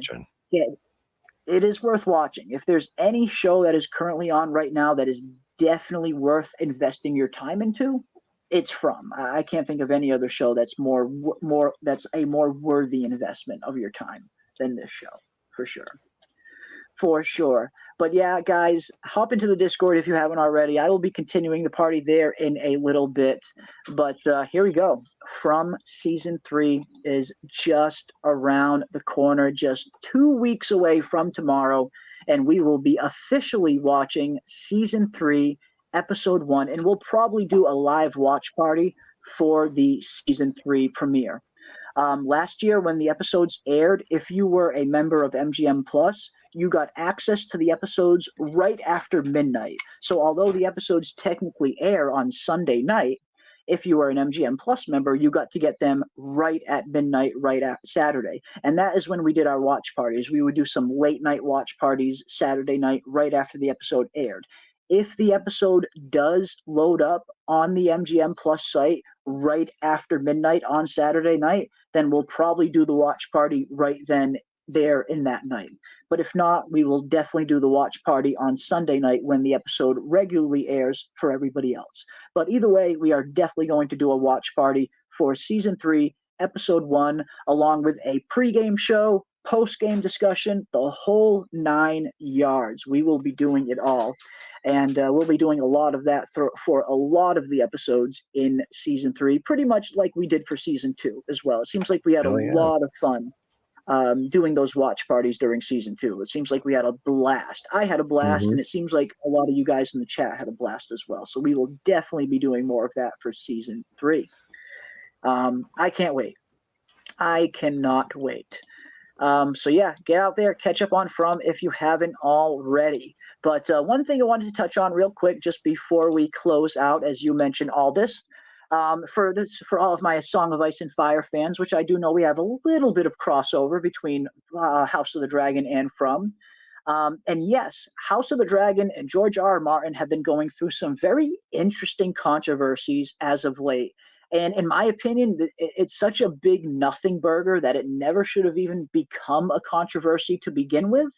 But basically, long story short, George R.R. Martin put out one of his recent Not a Blog posts. And in it, he had some very, very light and super mild criticisms for their interpretation of Blood and Cheese, which, of course, is a very big event in George's book. It's pretty much the catalyst for everything that comes later after the Dance of the Dragons, during the Dance of the Dragons. The Blood and Cheese event is pretty much a big catalyst event that kicks everything off, in a sense. So it's a very important and vital scene, and the way that it's depicted in the book is so savage. It's very memorable in the book when you see how that scene plays out. Yeah, but for some reason, pretty harsh. it's harsh, isn't it? Yeah. And again, I Yeah. have I have an animated clip of the book version of Blood and Cheese, which I will play here in a minute after the discussion, so you guys can see the difference. But on the show version, the show did a little bit of a different version of Blood and Cheese. It was still gory, it was still shocking, and it was still very profound, but it was different. It was different in a few subtle ways, but George always talks about the butterfly effect, and I'm a very big proponent of this butterfly effect method. When you change something very small in a story at the beginning, it could have much bigger consequences on the story later on.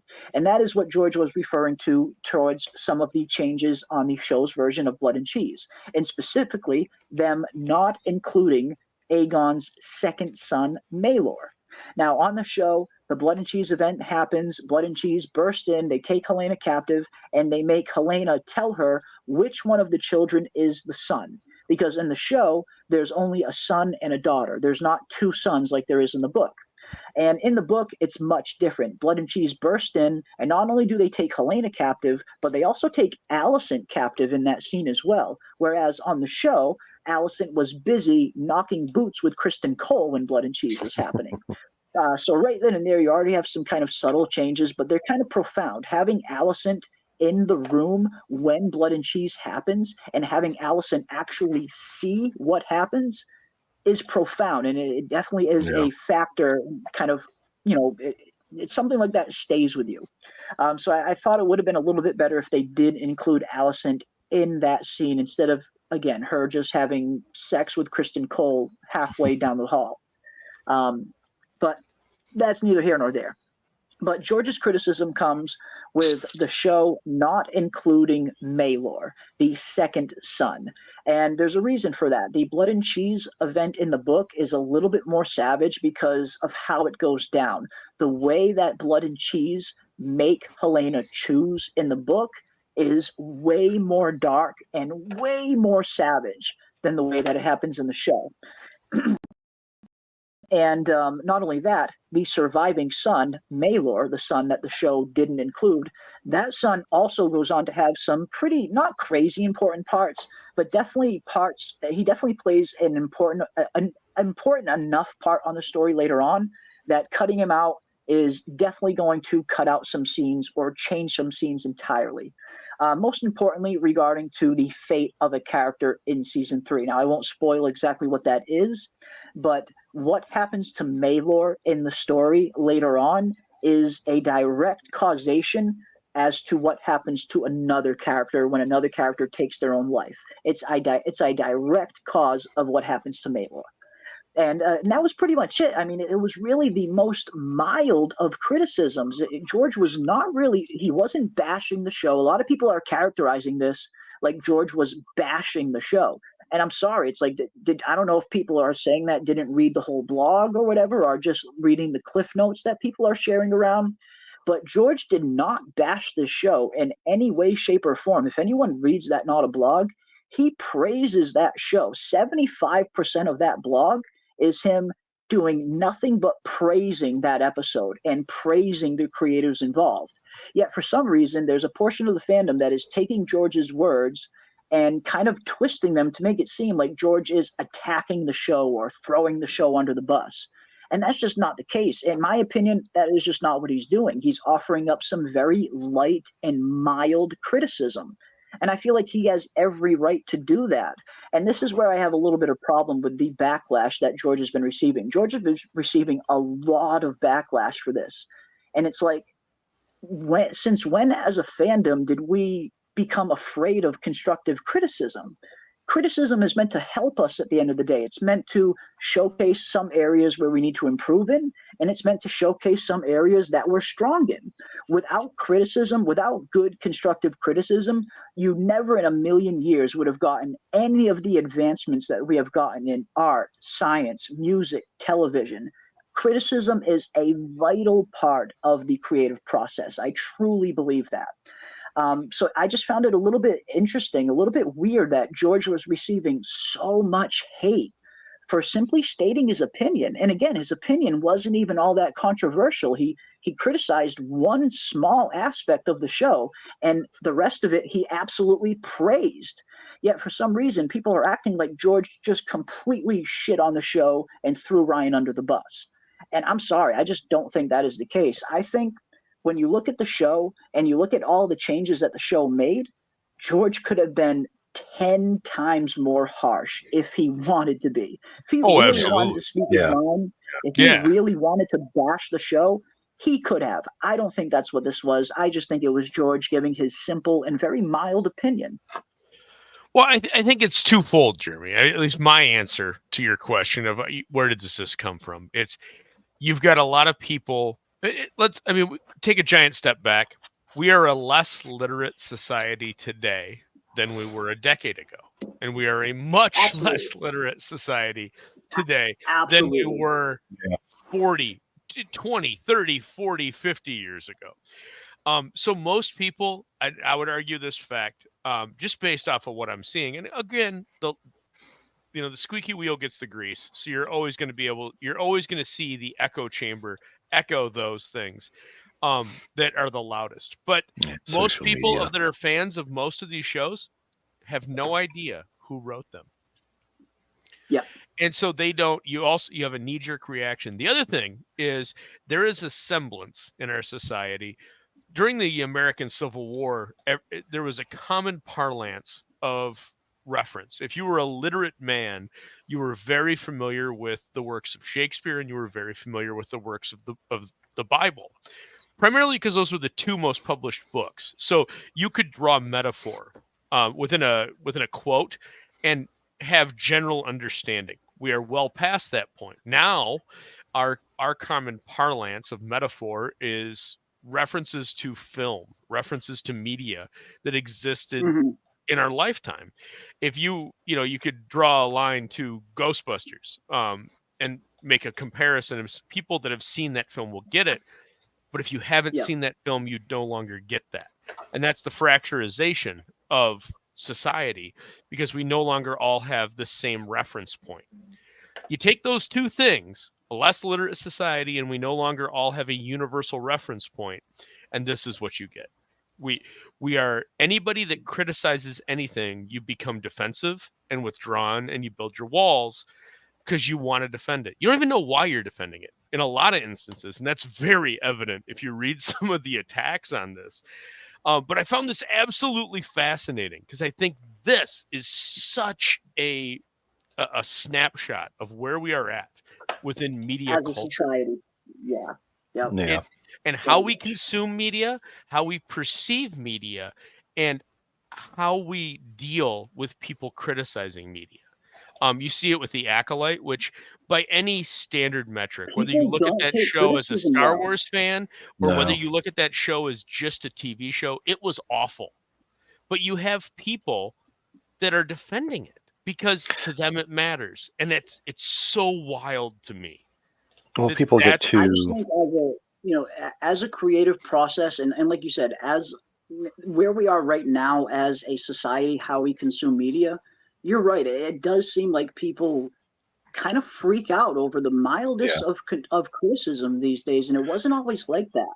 And there are some instances where criticism is received very well. I think From is a very good instance of that as well, where From, the creators and the head of MGM, they saw some of the kind of criticisms that some of the fans were saying after season 2 ended, where people wanted more answers. And From heard that, and they're exactly giving it. They even addressed that exact fact, and they're giving us those answers in season 3. We saw another good example of that with the Sonic movie. The trailer came out. The fans really did not like the CGI version of Sonic. It didn't look anything like the video game.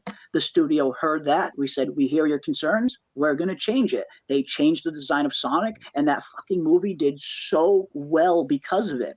We've seen a lot of evidence that when studios or creatives in general, when they take constructive criticism the way it's meant, as in it's meant to help, it's so beneficial, and it shows the audience that you actually respect their opinion.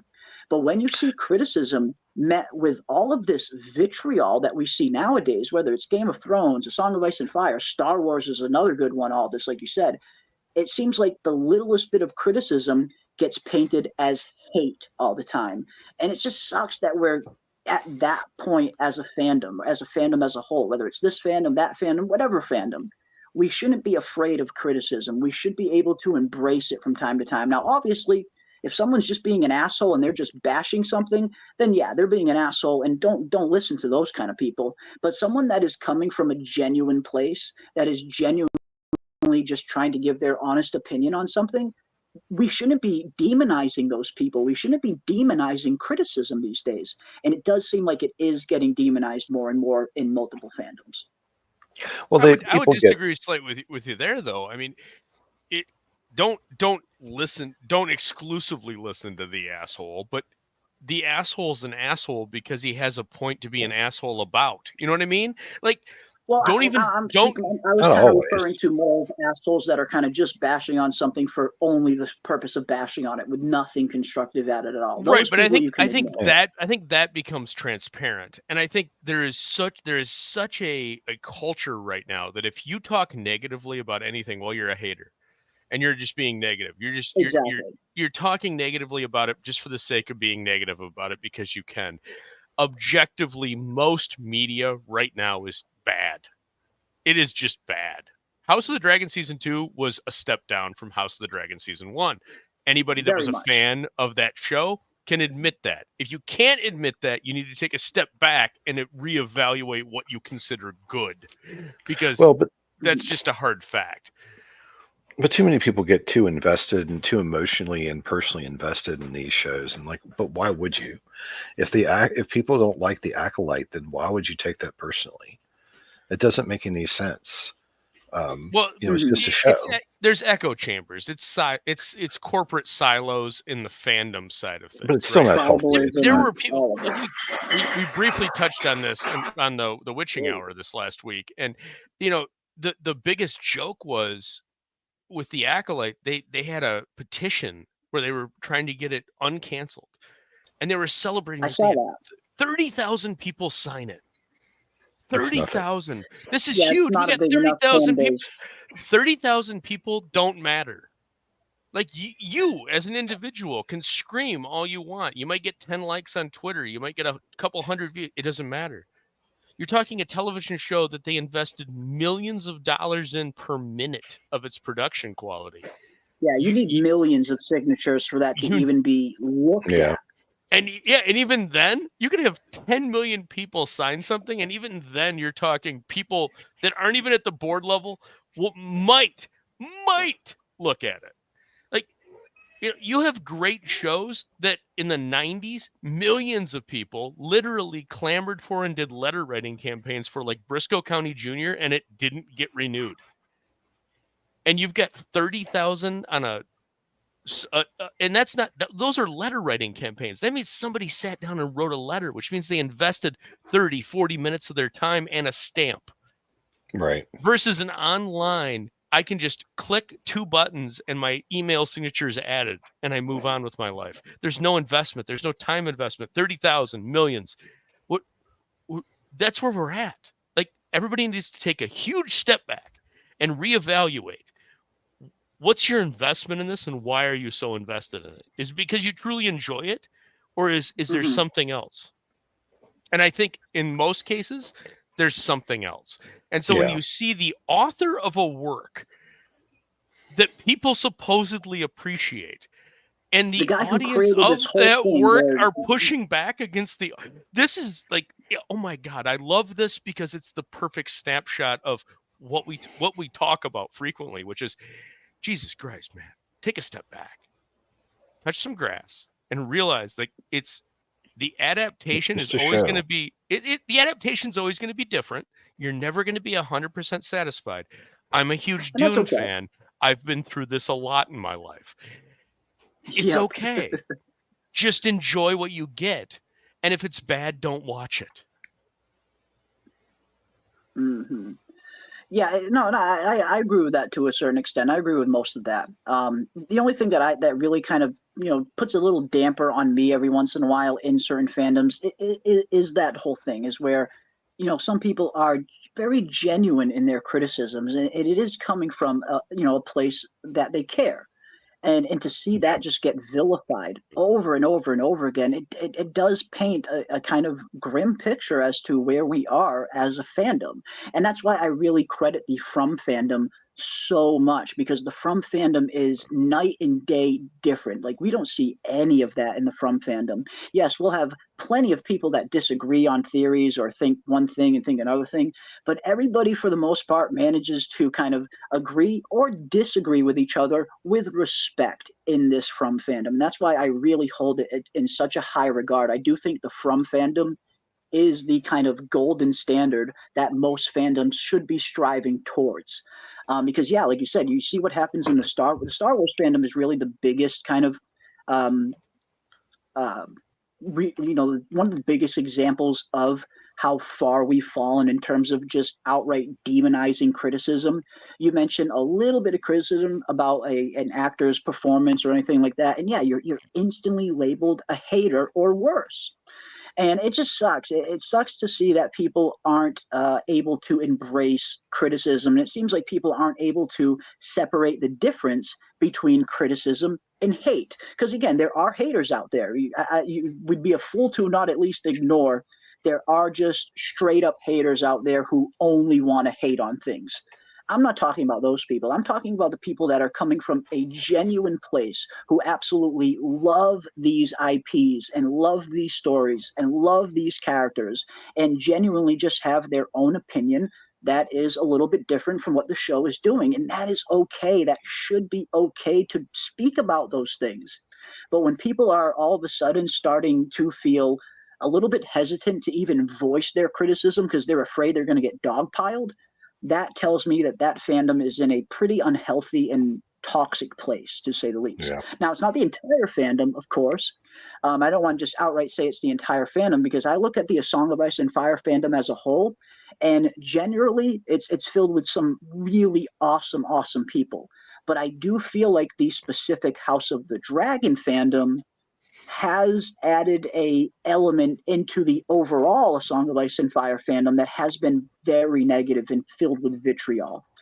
So that's just kind of my stance on it. You guys know me. I try to preach as much positivity as I possibly can.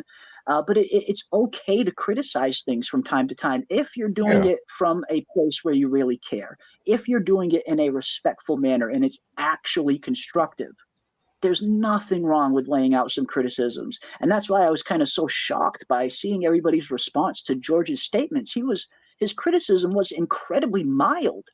And again, if anyone who reads that blog post, you can clearly see 75% of it, maybe even 90% of it, is him praising the show and praising everybody behind it. He makes one small criticism about one little aspect and he gets this level of hate. It was a little surprising to see that response. Now, I did see some people bringing up the whole kind of spoiler thing that he did mention. And if people are upset about that kind of spoiler, that I can kind of understand to a certain extent. But at the same time, he did put a very clear spoiler warning in his post long before he stated anything spoilery. He made sure to let everybody know heavy spoilers are coming ahead. If you haven't read Fire and Blood, don't continue reading. He tried to warn people about that spoiler. I think he shouldn't have put it in there at all. Personally, I do think, I can understand some people not liking that spoiler. That I can get behind it. He probably should not have put that in there. But that certainly doesn't warrant the level of hate he has received in return, especially considering the spoiler, it wasn't even all that freaking big. But I do understand people not wanting spoilers. Again, I do wish he wouldn't have put that out there. And I get the feeling that's why he deleted the post in the first place. A lot of people were wondering, why did he delete the post if he believes what he said? I think George deleting the post has nothing to do with his criticisms. I think HBO reached out to him and asked him to delete the post because that that spoiler was in there. I don't think George deleting the post is in any way indicative of him having a change of heart or not meaning what he said. I think it was solely because HBO wanted that post taken down because it was a little bit spoilery for season 3. It was only one spoiler, but it still was a spoiler. But that's just kind of my take on it. I mean, George is not, and don't get me wrong, George is not above criticism. He's not beyond reproach. Anyone who's been a subscriber here for a long enough time and has followed any of my Song of Ice and Firework, you guys know I have been very critical of George many times, most specifically with his long delayed wait on Winds of Winter. I have criticized George plenty. And that's the thing. Nobody is above criticism. Nobody should be in this point where they feel like they're above or beyond reproach. Everybody should be able to be open to some degree of criticism when it is constructive and when it's actually coming from a place where people care. So yeah, that's basically it. Rant is over. That was kind of my only take on it. I just feel that George was receiving a little bit too much hate for what he actually said. Like when you actually break down what he actually said, again, he praises the show far more than he criticizes it. So it sucks to see him get treated this way. But again, he's not above criticism. I'll be the first to say he needs to get that damn book out yesterday. Nobody's above criticism. And that's what I commented on your post on Twitter this week. Like there is no one that has expressed more disappointment in House of the Dragon season 2 on this show than me. And I've been verbally abusive, arguably, towards George for not getting wins out. But and I honestly don't think he ever will. I just don't think he can. I think he will. I just don't know if we'll ever get Dream. I think we'll get wins at some point. I don't know if we'll ever get that last book though. At least not from George. Probably not. At least not from George. Maybe we'll get it from somebody else later, but probably not George. You can't argue, and I see this a lot. I see a lot of people saying like, well, maybe George didn't write the book. Like, no, George wrote the books. But what he didn't, I think when Ty Frank left, he lost a great working relationship that was motivational. That was a factor. Factor. Yeah. I think that gutted him to a degree. And I think he's had a really, really hard time of finding his groove again.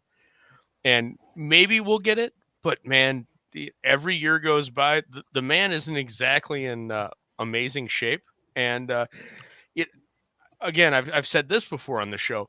I made it through 5 books of Wheel of Time, and then I walked away. But there were a lot of people I know that were huge Wheel of Time fans.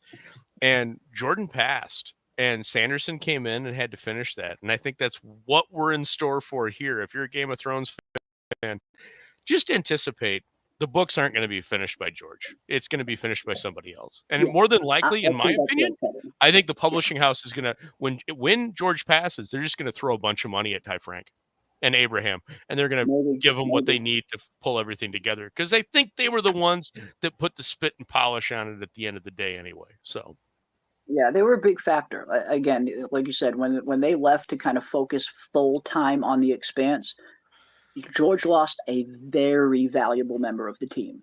So yeah, I wouldn't be surprised if that factored into the weight. I mean, again, George is not above criticism. He needs to get this book out. It has been way too long. And I feel like he doesn't always make the best use of his time. And again, it's okay to criticize people on that level from time to time. There's nothing wrong with that.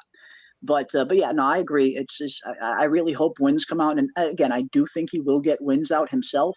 But the final book, A Dream of Spring, that's the one that I'm worried that George might not be able to complete that himself. That one might have to get completed by somebody else. Post-mortem maybe, but hopefully that's not the case. Hopefully George still has many years with us on this mortal coil. I hate to even kind of broach that subject of when someone might pass, because it's kind of so dreary, and I don't want to be disrespectful in any way. I certainly don't want to be disrespectful, but yeah, we have to be realistic in some matters as well. I do think he'll get out wins, but I'm not 100% sure if he'll be able to do A Dream of Spring, especially considering he's got many other books that he's going to be doing along with that, or at least that he's planning. He's got other Duncan Egg novels. He's planning on doing a Fire and Blood Part 2, which apparently is going to be titled Blood and Fire this time, where they'll go much deeper into the Blackfire Rebellion and things like that. So he's got a lot of stuff on his plate. He's got a full plate, George. So if he is taking a kind of a step back away from House of the Dragon, I I don't necessarily see that as a bad thing. Yes, I feel like the show is always going to be better if they're listening to George's advice as to where they should go. But if George is taking a giant step back from the show, it's only going to give him more time to work on the book. And the book is the real story. The show is fun, don't get me wrong. House of the Dragon is fun. All of the other Game of Thrones spinoffs that are going to be coming down the road, can't wait to see each and every one of them. But the true story, the main story, the real story, in my opinion, is the books. That is what needs to be focused on first and foremost. And maybe this will give George a little bit more time to focus on that if he's not on set so much. But that's just my take. Again, I was a little bit worried to even broach the subject because you never know who's going to get triggered over what you say. And I know not everybody's going to agree with me, and that's totally fine. That's exactly the point of this conversation. We should be able to agree and disagree with each other and still keep it respectful. We're all fans at the end of the day, whether it's fans of From, Song of Ice and Fire, House of the Dragon, or anything else. We're all fans at the end of the day. We should be able to have these kind of conversations and it not devolve into being labeled as quote unquote hate. But that's just my take on it. I can't appreciate each and every one of you enough in the chat. You guys have been, so awesome. And again, that is why I really hold the From fandom to a very high standard, because you guys have been just absolutely warm and welcoming as a community as a whole. And hopefully at some point the House of the Dragon fandom can get back to that. And I do believe they can. We just got to start, like you said, Aldous, take a step back. Let's take a step back and realize what's really important. We're all fans of this thing. It's okay if we disagree from time to time. It's not the end of the world. But that's just my take on it. Again, big thank you to each and every one of you. You guys have been so supportive. And again, I respect all of your opinions, whether you guys agree with me or disagree with me. That is totally fine. All of it is welcome. I just love hearing your guys' opinions. I like hearing your guys' honest opinions. And if you agree with me, great. If you don't agree with me, that is totally fine too. And at the end of the day, that should be the essence of fandom, being able to have that kind of discourse and still walk away friendly afterwards. And that's what we try to do here. I mean, anyone who's been watching our show for years, that's exactly why I kind of put together the show beginning, because Aldous, Snug, and I and Ravener, we like a lot of the same things, but we also like a ton of different things as well. So we all kind of approach things in a different manner. Sometimes we like things, sometimes we don't like things together. And that's what's fun about some of these discussions. And that's why I love diving into these things, because we are capable of disagreeing with each other and still having fun and still being friends. There's no need to take it to that dark place where criticism is getting misconstrued as hate. So that is it. Again, the rant is over. No more ranting from me. I would just add one addendum onto that is, you said you would worry about anybody in this scene taking offense. Dude, no, everybody in our scene's awesome. All of our chat's fantastic. Even when they disagree with us, and I think that was very evident in last week's episode, or last week's show, is the comments were great. But there were a couple people that disagree with some stuff we said, and it was awesome, man. Everybody's polite. Everybody's you put those of you that disagree with the things we say, or disagree, like, one person said there should be a female on the panel. Well, they happen to miss the fact that we have Kayla on the show, we have Kiwi on the show, we have Dana on the show, we've had Scarlett on the show, and that's awesome. But by all means, don't ever hesitate. Always be polite. I always expect you to be polite, because you're our audience at the end of the day. But man, absolutely push back. And you guys always manage to do it in such a respectful way. And that's what I love about this. And that's why I continue doing it, because the minute that this gets to any kind of just totally negative and just dragging shit, that's when I walk away, because that's not fun. I mean, I might drag something as for a laugh. Like I'll drag Rings of Power all day long, because that deserves it. It's just we generally avoid talking about stuff that isn't good, right? That's one of the reasons why we avoid that. But but I'll use that as an example of, like, you could go waste your time over there, or you could watch this, and this is a good series, and this is why it's good, and this is why it's superior than that. And while I'm talking up something else, I'm going to drag something, but I'm going to use that as an example of why it's bad and why you should watch And something do else it in that a fun, is good. and do it in a fun and funny manner. So, like you said, it's Absolutely, okay to man. have jokes every once in a while and kind of do something like that. Exactly. Like, again, that's kind of with me, like with the Acolyte. You know, it's okay to kind of, you know, poke fun every once in a while. It's coming from a good place. It's only, again, it's only criticism. It's never hate. It's never hate coming from us, at least. And I never want any of our criticisms that we speak here on this channel. I never want it to come across as hate. And I feel like we do as good a job as we can to put forth our opinions and our criticisms in a respectful manner. And like you said, Aldous, the chat does the exact same thing, whether they agree with us or, like you said, in the instance where sometimes the chat maybe doesn't agree with what we're saying. I love hearing the feedback. A fandom would not be fun if everybody just agreed on everything 24/7 and we all thought the exact same way about everything. Where's the fun in that? The fun of fandom comes in the diversity of thought and how we all look at media in a totally different manner from each other. And that is okay. There's nothing wrong with that. So I 100% second what you say. I'm so proud of this awesome little fandom, little community that we have sprung up here around the channel. It's filled with some of the coolest people that I've met online or met anywhere in a very long time. And as Aldous said, definitely keep the opinions coming. If you guys ever have some criticisms for us, things that you think we could maybe be doing a little bit better, hell yeah, don't hesitate to let us know. We are never going to take it in a negative light. We are always going to take it in stride and be grateful for it. I am truly grateful when I get constructive criticism, whether it's on one of my recorded videos of someone saying, hey, you could have done this a little bit better. I love hearing that feedback because that in turn is going to make me better at what I do. That is what criticism is meant for. It is meant to help, but so often it gets kind of met with so much resistance. But exactly, at least where we're coming from, we appreciate the criticism. Again, if there's ever anything that we're ever doing on stream or in the videos that you guys feel that we could be doing better if we do it differently, never hesitate to speak your opinion. Never hesitate to let us know. Drop it into that comment section, and I promise you we will be so grateful for the feedback. I love the criticism. I know not everybody does, and that's fine.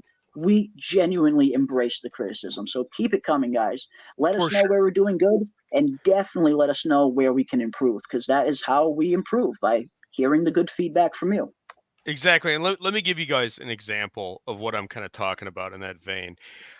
Alien Romulus is out in theaters and it's doing exceptionally well. And I couldn't be more thrilled because the first two acts of that are absolutely amazing. Acts 3 and 4, in my opinion, take away from the film, but it's still a giant step forward for that franchise. Anytime something is a success, YouTube channels gravitate towards it, and you have a lot of people that ride the wave. And when you start riding the wave, what you get is channels that have no idea what they're talking about, stating things. And being an Alien fan, I'm a huge fan of that franchise. Been listening to them on my commutes. And I came across one channel that was talking about the Alien franchise that was originally created by Ridley Scott. And I'm like, I immediately paused. Literally, like, next time I hit a stop sign, I paused and I look at the video. I look at the comments, and I'm like, okay, I got to make a note of that, and went on with my day. And the next time I had a chance, I went back to those comments, and I'm looking at them, and what I saw was wonderful. And this is what I love: is there were a ton of people that were saying, "Hey, man, it's not Ridley Scott's universe.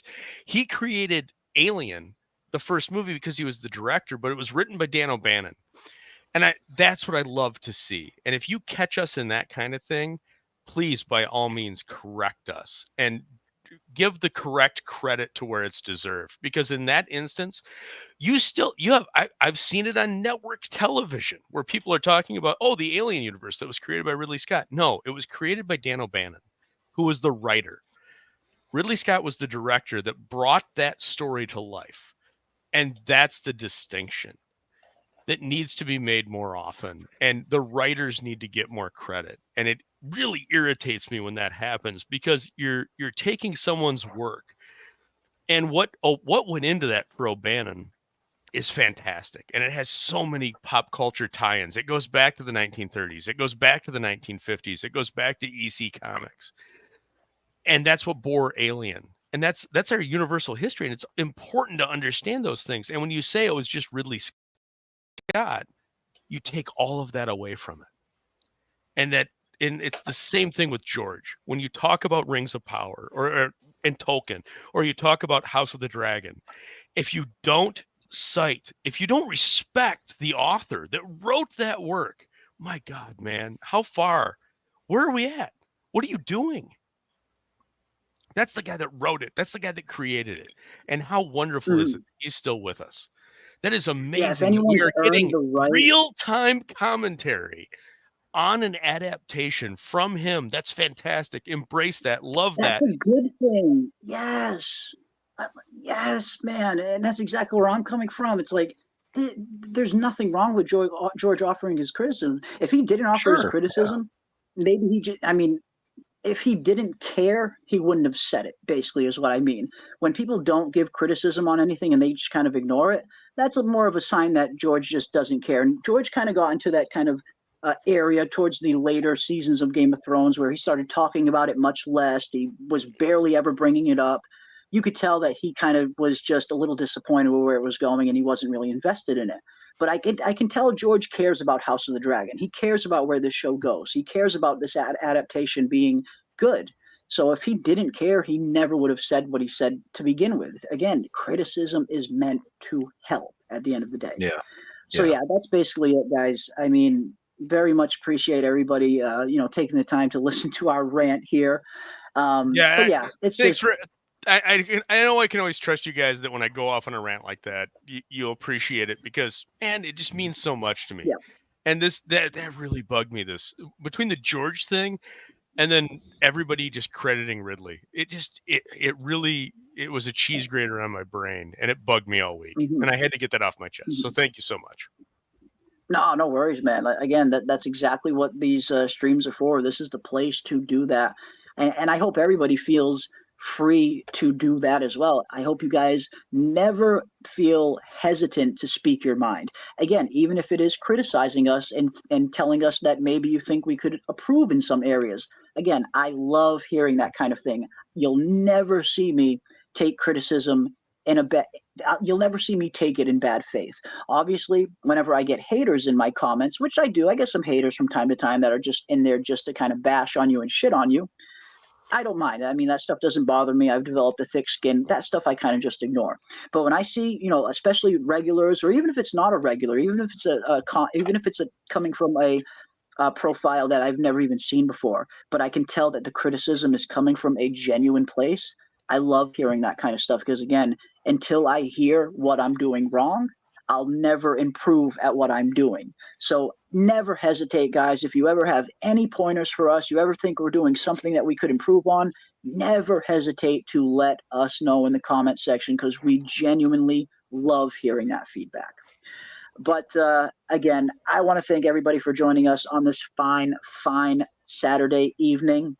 I will be hopping over into the Discord in a little bit, and I'll probably be hanging out in the voice chat for a little while. So anybody, of course, is welcome to come and hang out in the Discord with me. We'll probably be hanging out and talking or who knows what we'll be talking. You never know where these conversations go, but they always tend to be fun. So yeah, anyone who wants to come and hang out, I will be in the Discord in a little bit. And if you guys haven't already, definitely subscribe to Julie Barber's channel. If you haven't, her link is in the description of this stream. We're trying to get her to 100 subs, and last time I checked, she was getting closer and closer to breaking that first 100 subscriber landmark. And that really is a landmark. I remember when my channel first hit its first 100 subscribers. It was a cool feeling. I mean, yeah, it's not much in the grand scheme of things, but it's a start. It's a start, and it just felt kind of cool, I guess. So yeah, we're trying to get Julie to 100 subs. I believe she's in the 80s or maybe 90s right around now, so she's probably getting super, super close. So if you haven't already, subscribe to her channel. The link is in the description of this stream. And again, big thank you to each and every one of you. You guys have been so awesome. I truly really enjoy getting on here and going live every week and hanging out with everybody and diving into the weeds, whether it is from House of the Dragon, Shogun, Lord of the Rings, anything else. It's always an absolute blast, and it truly is a pleasure to come on here and go live and hang out with all you guys. But that is going to do it for us tonight. We are going to close it down. Tomorrow night, Sunday night, we will be continuing our From Season 2 watch party directly in the Discord. And we will be watching episodes 5 and 6 and maybe 7 of From. We'll try and get 3 episodes in if we can, but if not, we'll at least watch 2. So come and hang out with us tomorrow night in the Discord for the From Season 2 watch party. And again, I'll be hanging out in the Discord, and in a few minutes, maybe 15, 20 minutes or so, half hour or so, I'll be hopping into the Discord. I'll be hanging out in the voice chat, doing some editing and just winding down. And of course, everybody is welcome to come and hang out with me there. And we're just, it's kind of where I wind down after streams now. After the stream is over, I go, I get my cannabis, I get my editing stuff, and I just kick back and wind down a little bit in the Discord and hang out with some cool people. So you guys are all welcome in there to come and join. But that is awesome. Julia has hit 96 subscribers, only 4 away now, guys. Only 4 subscribers away. Just 4 more will get Julie to 100 subs. If there are 4 brave souls that have not subscribed to her channel yet, the link is in the description of this stream.